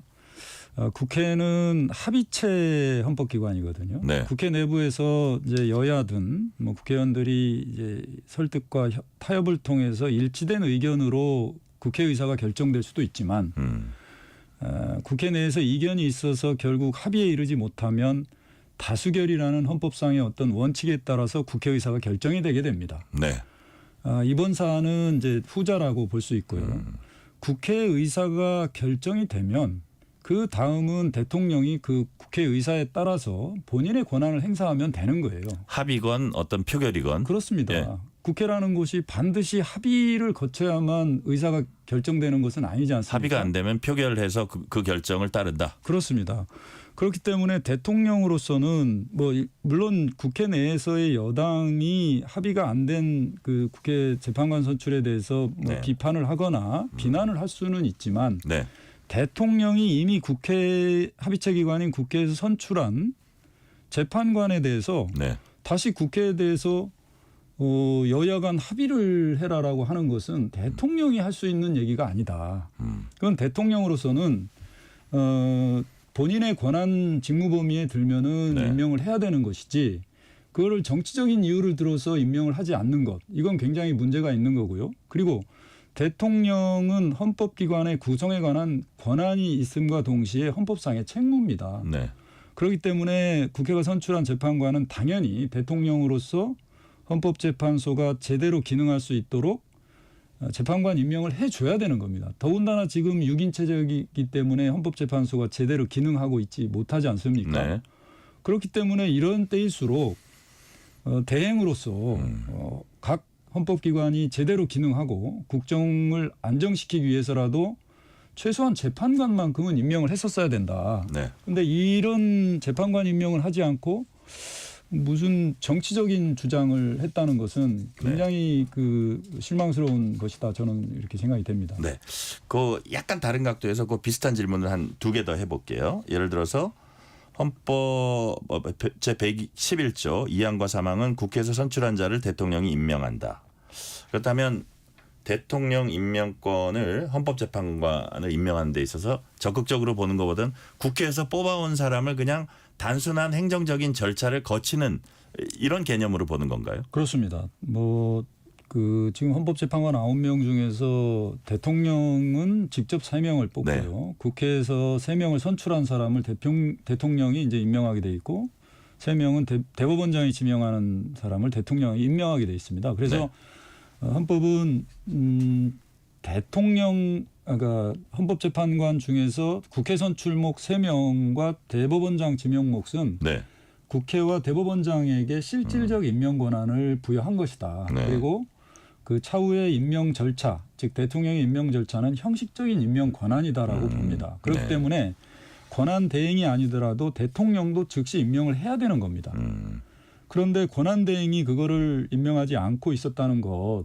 더더욱 말이 안 된다. 예, 그리고 이건 예. 적극적 권한 행사는 더더욱 아니고요. 그런 취지에서 제가 질문을 드린 거예요. 예, 이거는 정말 소극적 권한 행사고 여기에 대해서는 탄핵에 대한 의결 정족서 관계없이 학계에서도 이론의 여지가 없어요. 그래요? 예, 그렇기 때문에 이번 한덕수 전 대행의 임명권 불행사는 정말 좀 굉장히 유감스럽고 좀 국정이 지금 혼란한 상황에서 조금 더 혼란을 가중시킨 측면이 있었다라고 봅니다. 예. 자, 우리가 6인 체제나 9인 체제나 이야기 계속하고 있는 거고 그동안 이제 정략적으로 이 부분이 좀 다뤄졌어요. 민주당 같은 경우에는 방통위원장 이제 탄핵 소추해 놓고 6명 체제 유지시킨 그런 측면이 있고 지금 여당은 민주당이 몇 년 전에 했던 그 다른 상황에서의 그 발언을 가지고 헌재 재판관 임명하지 말아야 된다. 이게 국민들론에도 다 정략적인 어떤 모습으로 이제 보인다고들 많이 평가를 하는데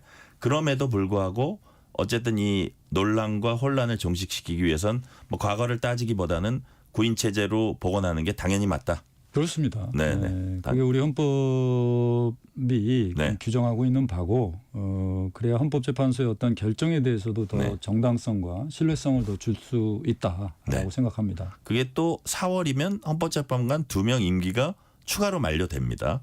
그러니까 그렇게 되면은 그렇게 됐는데도 뽑지 않으면은 이거는 마비라고 봐야 됩니까? 그럼요. 어떻게 되는 겁니까? 그건 도저히 헌법재판소가 제대로 기능할 수가 없죠. 심리할 수도 없고 결정할 수도 없고. 그러니까 그건 있을 수 없는 일이니까 뽑아야 된다. 이런 정략적인 어떤 것보다는 뽑아야 한다. 이렇게 말씀하신 거고요. 자, 헌법재판소는 윤 대통령 측에 계엄 포고령이죠. 제출할 걸 요구했습니다. 자, 김용현 전 국방장관 변호인은 윤 대통령이 해당 포고령 가운데 통행금지 관련 내용 삭제를 지시했다는 얘기했습니다. 이거는 어떻게 보면요, 저 변호사님, 조금 더 중요한 거는 삭제를 안 했다 이렇게 볼 수도 있고 이거를 여러 가지로 해석할 수 있는데 이 의미는 뭘로 보세요?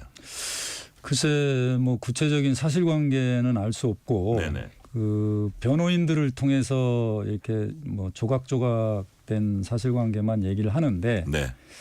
김용현 전 장관 변호인들의 어떤 발표 내용을 보면 뭐 대통령의 담화 내용, 대통령의 입장과 비슷한 거라고 봅니다. 즉 이번 계엄 선포가 이제 통치행위다. 그리고 계엄 선포에 있어서의 어떤 절차적 요건을 갖췄다. 네.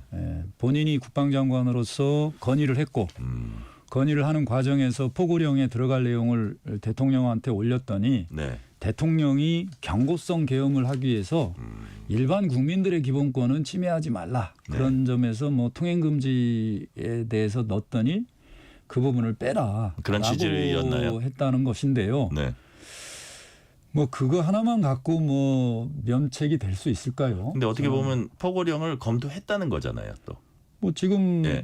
주장은 그렇습니다. 예. 근데 뭐 지금 객관적 자료들에 의하면 네. 과거 신군부가 계엄 선포를 할 때 내용과 거의 순서나 뭐 내용이 거의 일치한다고 하지 않습니까? 네. 예.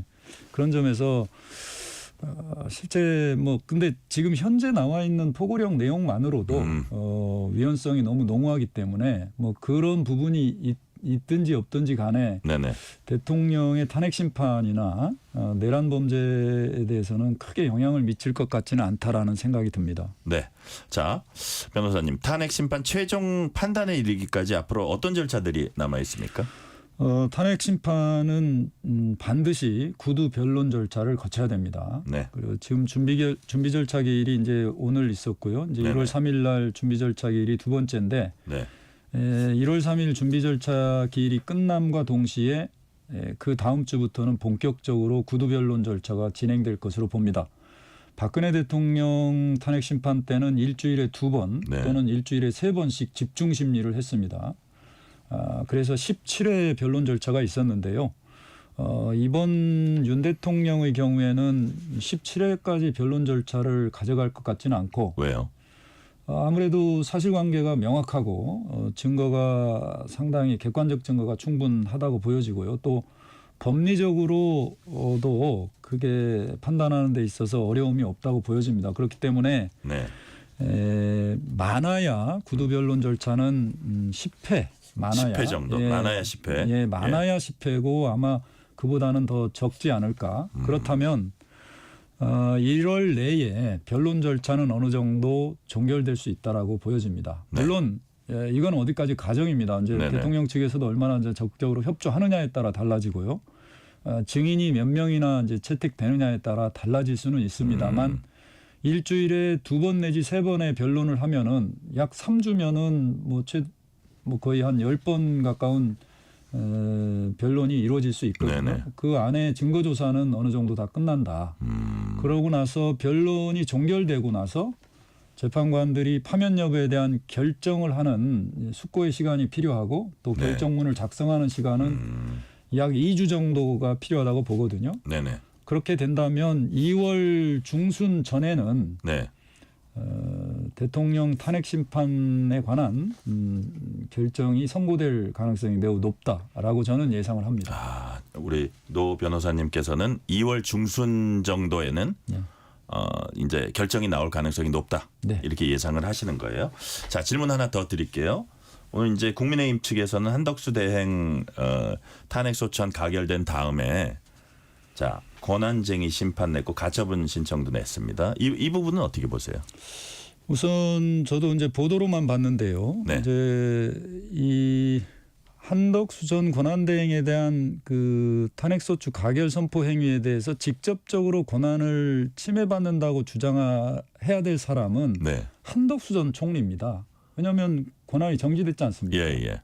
본인이 생각하기에는 의결 종족수가 뭐 200이다라고 한다면 그렇기 때문에 한덕수 국무총리가 사실은 권한쟁의를 청구해야 되는 게 맞습니다. 그런데 이제 한 총리는 네네. 지금 권한쟁의 심판은 제기하지 않겠다라고 지금 얘기를 했고요. 네네. 그래서 국힘 소속 국회의원들이 이 권한쟁의 심판을 제기하는 것은 국회의장을 상대로 하는 거거든요. 네. 그 국회의원이 국회의장을 상대로 권한 침해를 주장하는 것은 국회의원으로서의 심의권과 표결권입니다. 근데 지금 심의권이나 표결권이 침해되려면 네. 심의 절차에 참여를 못했거나 표결 절차에 참여를 못했거나 뭐 그런 경우여야 되거든요. 근데 지금 국힘 소속 국회의원들이 지금 탄핵소추안 가결하는 데 있어서 심의에 참여하지 못하거나 표결에 참여하지 못한 건 아니거든요.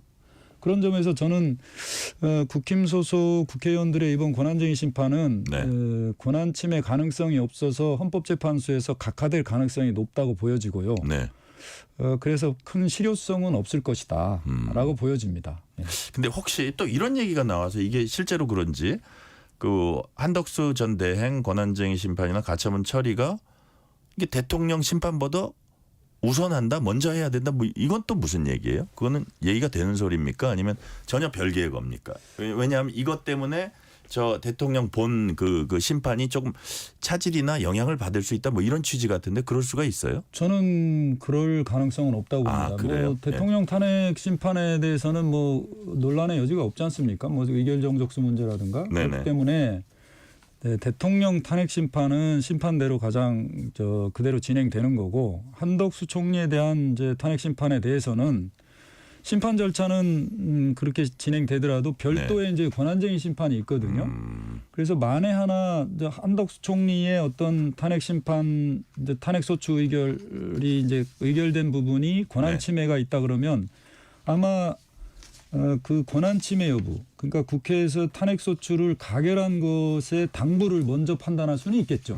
그렇지만 대통령에 대한 탄핵 심판 절차에 영향을 미치지는 않는다라고 네. 봅니다. 별개의 거다라는 네. 말씀까지 오늘은 듣겠습니다. 지금까지 헌법재판소 헌법연구관 역임하신 노희범 변호사였습니다. 말씀 감사합니다. 감사합니다.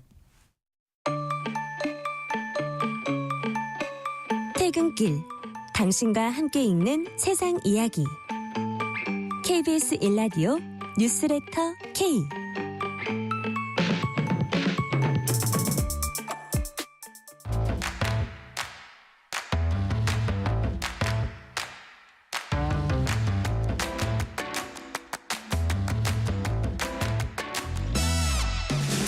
오늘 가장 뜨거운 뉴스, 화제 소식 쏙쏙 골라서 전해드립니다. 뉴스레터 브리핑. 오늘은 손지은 서울신문 기자 나오셨습니다. 우리 송 기자님 어서 오세요. 네, 안녕하세요. 자, 오늘 아침엔 우크라이나 특수부대가 러시아에 파병된 북한 병사 이제 생포했다는 소식이 있었는데 그 병사가 사망했다 이런 얘기가 또 들어온 것 같아요. 이게 어떻게 된 겁니까? 네, 우크라이나 특수부대가 이 러시아 쿠르스크에서 작전을 수행하는 과정에서 네. 북한 병사를 포로로 잡았다고 밝히고 관련 사진도 텔레그램을 공개를 했습니다. 이게 이제 26일에 생포했다라고 밝혔고요. 우리 국가정보원도 오늘 오전에 우방국을 통해서 생포한 사실을 확인했다고 밝혔습니다. 그런데 오후 4시 50분쯤에요. 이 병사의 부상이 심해져서 조금 전에 사망했다는 사실을 우방국으로부터 확인했다라고 우리 국정원이 밝혔습니다. 이 남성이 이제 실제 북한 병사로 확인이 되면서 우크라이나에서 생포된 최초의 북한 병사로 기록이 됐었는데요. 일단 부상 정도가 심해져서 하루 만에 사망한 것으로 확인이 됐고요. 국정원은 후속 상황 계속 면밀히 살피겠다고 밝혔습니다. 네. 이 앞서서 우크라이나군이 쿠르스크에서 사망한 북한군이 생전에 간직했던 수첩을 공개를 했습니다. 근데 여기에 북한의 드론 사냥법이 들어있었다라는 얘기가 나오네요. 네, 무인기를 격추하고 포병대로 숨는 전술을 그려놓은 그림이 수첩에 담겨 있었습니다. 자, 이 내용을 보면은요. 드론을 감지하면 3인조로 구성해서 드론을 유인하는 사람과 공격하는 사람이 나눠져 있습니다. 네. 자, 그러면 유인하는 사람은 7m, 또 사격하는 사람은 10에서 12m 거리에서 자리를 잡고요. 유인 역할을 맡은 사람이 가만히 서 있으면 공격을 대기하는 드론도 움직임을 멈추니 네. 이때 사격자가 드론을 제거한다라고 적혀 있었습니다. 자, 그리고 또 사격 구역에 들어갔을 경우에는 다음 만날 지점을 정한 후에 또 그룹을 더 작게 나눠서 사격 구역을 벗어난다라는 내용도 적혀 있었습니다. 또 다른 전술도 들어 있었는데요. 포병들이 이 동일한 지점에는 계속 사격을 하지 않으니까 네. 이전 피격 지점에 숨어 있다가 사격 구역을 벗어날 수 있다라고 북한군이 적은 내용이 수첩에 담겨 있었습니다. 우크라이나군은요, 이게 진짜 북한의 전술인지 러시아가 가르쳐 준 것인지는 알 수 없다. 하지만 이 전술은 살아있는 미끼를 사용하는 방식이다라고 전했습니다. 이 최근에 우크라이나군이요, 드론으로 북한군을 공격하는 영상이나 네. 또 시신, 신분증 등을 연이어 공개하면서 북한군의 피해 사실을 드러내고 있습니다. 이국의 전장에서 이 사실상 총알바지로 내몰리고 있는 북한군의 사기를 떨어뜨리고 또 북한이 러시아를 지원한 사실을 부각시켜서 국제적인 압박을 가하려는 의도가 담긴 것으로 보입니다. 예, 지금 송 기자 말씀하신 대로 이게 어떤 심리전적인 요소가 분명히 있다고 이제 보여지는데 실제로 아까 말씀하시는 거 보니까 드론을 유인하고 그 옆에 뭐 이렇게 쏘고 뭐 이런 사람들이 이제 역할 분담을 한다고 하는데 정말 이건 생명을 내놓고 하는 일이네요. 그러니까 네, 그래서 현지에서도 인간 미끼다라는 표현이 나오고 있습니다. 그러니까요. 인간 미끼다, 총알바지다라는 상황이 아주 어떻게 보면 적나라하게 드러난 그런 사례라고 할 수 있습니다.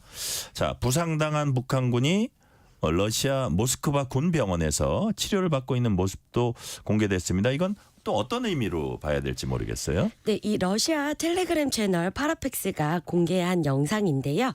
이 같은 병원에 입원 중인 네. 러시아군이 촬영을 해서 제보를 한 겁니다. 영상 속에 이 북한군으로 추정되는 환자들은요, 침대에 걸터 앉아서 여유롭게 TV를 보거나 휠체어에 앉아서 휴대전화를 사용하는 이런 모습들이 담겨 있었습니다. 네. 이 채널 측도요, 러시아군을 인용해서 TV 시청 그리고 인터넷 접속도 보장이 되고 있다. 충분한 식사 등 편안하게 치료를 받을 수 있는 모든 조건이 갖춰져 있다라고 전했습니다. 또 북한군 부산병들이요, TV를 즐겨보고 많이 먹는다라는 전언도 있었습니다. 아까 그쪽이 약간 보니까 그 우크라이나 쪽의 심리전적인 그 소재였다면 이건 러시아 쪽에서 이제 나가는 자기네들이 북한군이 잘 지내고 있다 이런 건데 이거를 보고 아까 어떤 외교안보 전문가가 분석을 하는 걸 보니까 이렇게 사실 북한이 아무리 지금 밖에서 전쟁하고 북한 병사들이 죽는다는 거를 이렇게 감추려고 해도 그 내부에서도 아마 이게 감춰지지 않을 것이다. 그래서 북한에 상당히 부정적인 영향으로 미쳐질 거다. 이런 분석을 하는 사람들도 또 있더라고요. 자, 요 북한군 얘기는 그 정도까지 하고요. 다음 소식으로 한번 가보겠습니다.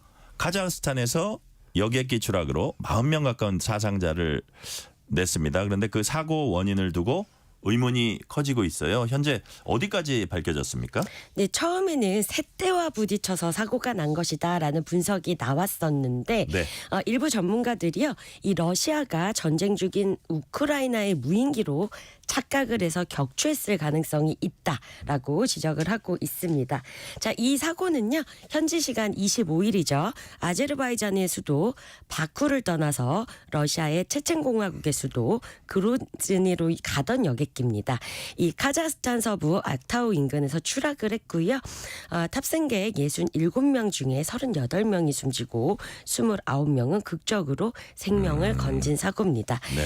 이 처음에 러시아 항공 당국은 비행 중에 셋대와 충돌해서 비상 착륙했다라고 밝혔는데 네네. 맨 처음에 의문을 제기한 건 항공 전문가들입니다. 가까운 곳을 두고 굳이 카스피해까지 건너가서 착륙을 시도하다 추락을 했느냐라고 맨 처음에는 항공 전문가들의 지적이 나왔습니다. 네. 그런 지적을 하다가 일부 군사 전문가들이 여객기가 공격을 받은 흔적이 있다 이런 주장을 했고 그렇게 보고 있거든요. 누가 공격했다는 겁니까? 네, 이 사고 여객기 꼬리 부분을 보면은 구멍들이 있는데 네. 이게 미사일이나 대공포에 공격받은 흔적으로 보인다는 겁니다. 자, 그러면 러시아군이 우크라이나 무인기로 오인해서 격추했을 가능성이 나오는 겁니다. 네. 또 당시 러시아 남부에서는 이 우크라이나군 내 드론 공격이 있었고요. 러시아군의 방공 시스템이 가동된 상태였습니다. 이 아제르바이잔 검찰이요 블랙박스 수거했으니까 이제 조사가 또 조금 더 진행이 될 것으로 보입니다. 네, 블랙박스를 수거했으니까 이제 또 더 진전된 내용이 나올 겁니다. 자, 그런데 미국에서도 반응이 나왔다고 해요? 네, 미국 정부 당국자도요. 러시아 방공망에 의해서 격추됐을 가능성이 있다라고 했습니다. 이 로이터 통신이요. 미 당국자를 인터뷰한 내용에서 이 러시아 방공망이 아제르바이잔 항공기를 공격했다는 징후들이 있다고 밝혔다라고 전했고요. 만약에 이 해당 정보가 사실로 드러난다면은 러시아의 우크라이나 침공에 무모함을 강조할 수 있는 계기가 될 수 있다. 이렇게 말을 덧붙였습니다. 네. 자, 다음 소식은 모처럼 좀 밝은 소식입니다. 지난 10월 출생아 수가 12년 만에 가장 큰 폭으로 늘어났다 이런 보도 나왔습니다. 정말 모처럼 반가운 뉴스네요. 네, 1년 전보다 2,520명, 13.4%가 늘어났습니다. 그래서 최종적으로 21,398명으로 집계가 됐고요. 네. 2012년 10월 전년 대비 3,530명이 늘어난 뒤로 12년 만에 가장 큰 상승폭입니다. 또 이 지역별로도요. 모든 시도에서 1년 전보다 출생아 수가 증가했다고 합니다. 이 전국적으로 출생아가 늘어난 거는요. 2015년 3월 이후에 처음입니다. 출생아 수는 올해 7월 이후로 넉 달 연속 늘고 있고요. 증가폭도 함께 커지고 있습니다. 올해 10월까지 이 누적 출생아 수가요. 19만 9,999명, 작년보다 3,800여 명 정도 더 많고요. 다만 이 재작년인 2022년 10월에 이때가 21만 명을 넘었는데 네. 여기에는 아직 미치지 못하고 있습니다. 네. 그것도 곧 넘을 것을 한번 기대를 해보고요. 자, 증가 이유에 대해서는 어떤 분석들이 지금 나오고 있습니까? 네, 정부가요. 봤을 때 첫 번째로는 코로나19 유행으로 결혼들을 많이 미뤄둔 상황이었습니다. 네. 이 지연됐던 결혼이 코로나19가 끝나고 나서 몰린 점이 출생아 수 증가에 영향을 크게 미쳤다라고 분석이 나왔습니다. 네. 자, 그리고 요즘에는요. 각종 출산 지원 또 결혼 지원 정책들이 많고 최근 젊은 층의 인식 변화도 영향을 준 것으로 보고 있습니다. 자, 요 흐름이 계속 유지가 된다면은 네. 올해 연간 출생아 수가 9년 만에 플러스로 반등할 수 있다고 합니다. 요게 반등이 되면은요. 연간 합계 출산율도 9년 만에 상승할 가능성이 큽니다.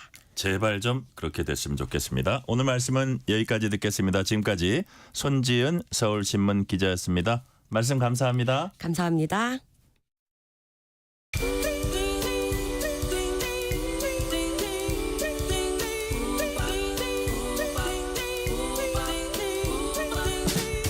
오늘 하루 뉴스를 정리해주는 다정한 편지 한 통. KBS 1라디오 뉴스레터 K.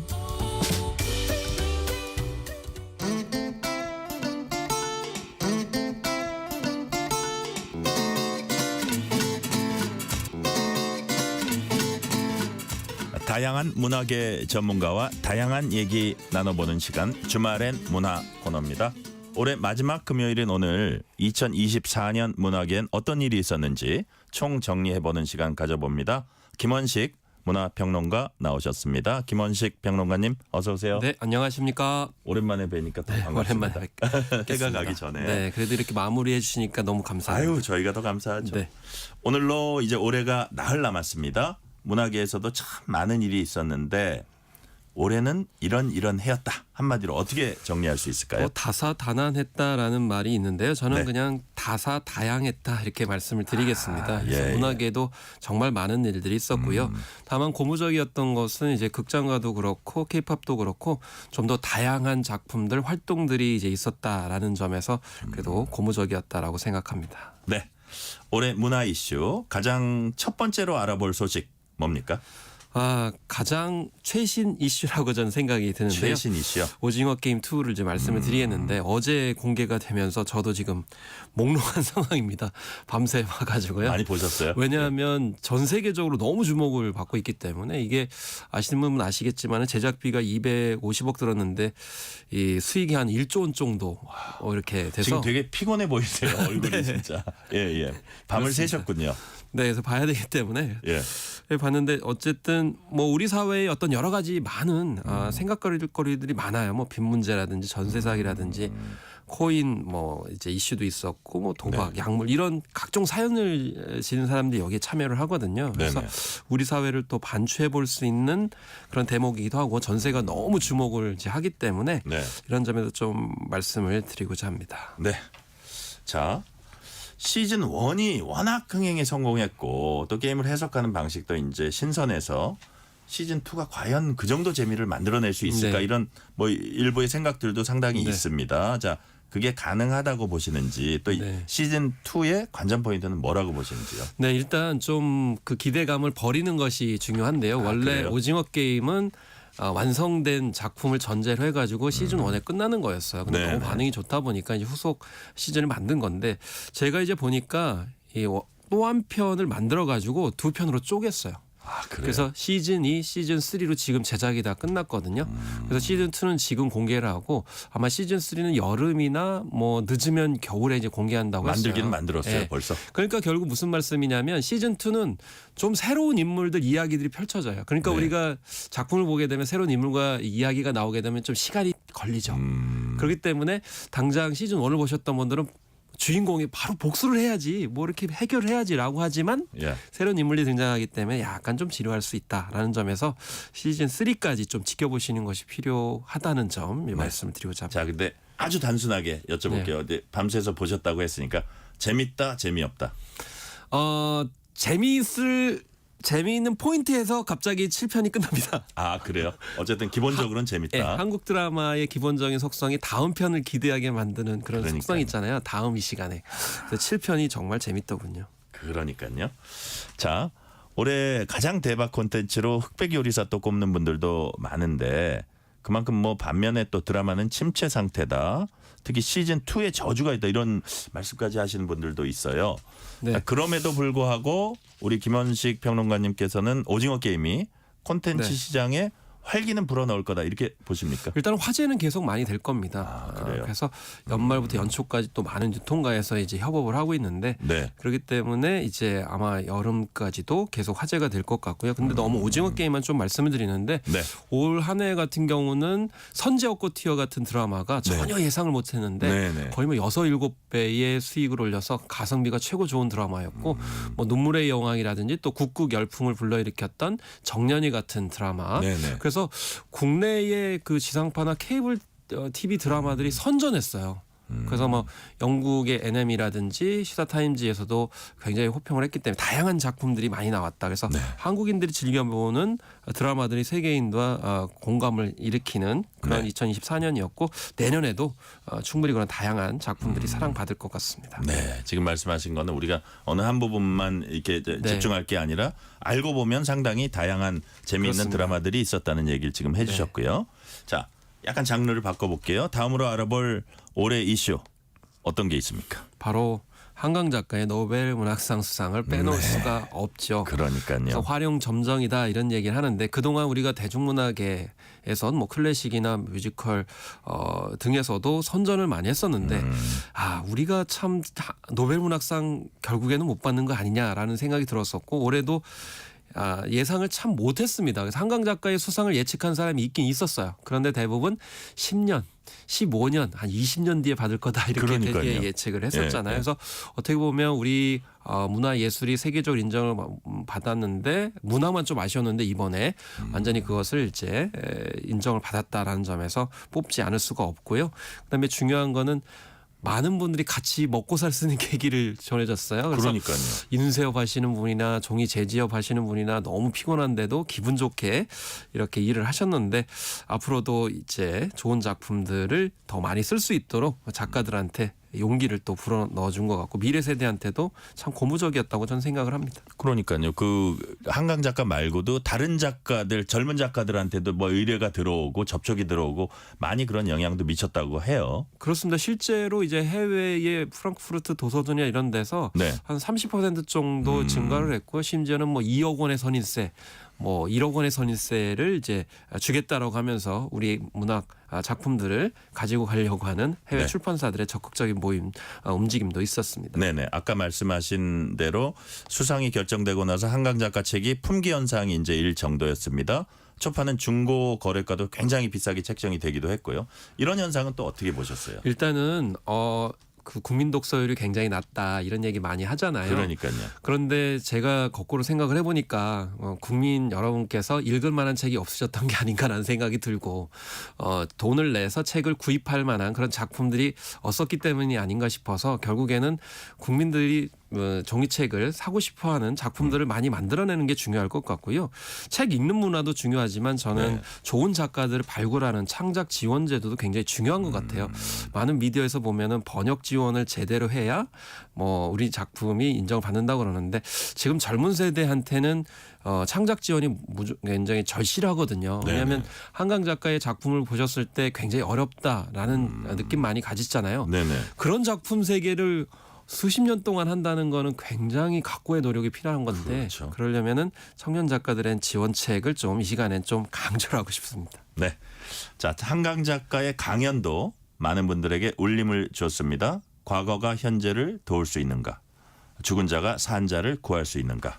라는 질문을 많은 분들이 또 되새기고 인용하기도 했는데요. 평론가님은 이런 질문들 어떻게 해석하세요? 그러니까 과거가 현재를 도울 수 있는가, 죽은 자가 산 자를 구할 수 있는가라는 거는 결국 현재 우리가 어떻게 하느냐에 관련된 부분이라고 볼 수가 있겠고요. 네. 그래서 한강 작가는 작품을 통해서 과거를 작품화해서 현재 미래로 이제 우리가 무엇을 할 것인가라는 것을 화두로 삼아서 이렇게 좋은 작품을 선보였기 때문에 네. 그래서 이 현재에 우리가 어떻게 하는 게 결국에는 미래 세대한테도 중요한 영향을 미친다라는 점이고요.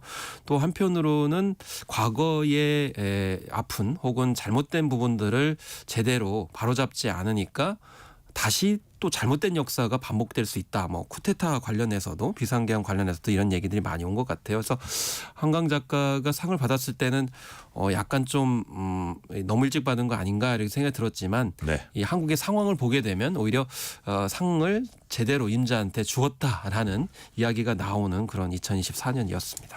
네. 다음으로 알아볼 올해 이슈. 또 뭐가 있습니까? 바로 정우성 씨였는데요. 네. 그래서 처음에는 많은 매체들이 좀 약간 혼란스러워했어요. 이게 결국에는 한 연예인 스타의 이야기냐 사생활의 이야기냐라고 해가지고 처음에는 잘 안 다루려고 하더군요. 근데 알고 봤더니 이게 우리 사회에서도 곱씹어 봐야 되는 비혼 자녀 이슈가 있었고요. 네. 그러면서 이제 유럽을 중심으로 해서 비혼 자녀에 관련돼서 제도하거나 법적으로 확립된 사례들이 많이 언급이 돼서 우리 사회에서도 이 비혼 자녀 문제에 대해서도 좀 성찰을 해야 된다라는 이슈를 이제 부각을 했기 때문에 단순히 연예인의 어떤 스캔들 차원에만 머무르면 안 된다라는 소식이었던 것 같습니다. 네. 참석 여부가 주목됐었는데 결국은 청룡 영화상 시상식에 참석을 해서 모든 질책은 자신이 받겠다. 아버지로서 책임도 끝까지 다하겠다.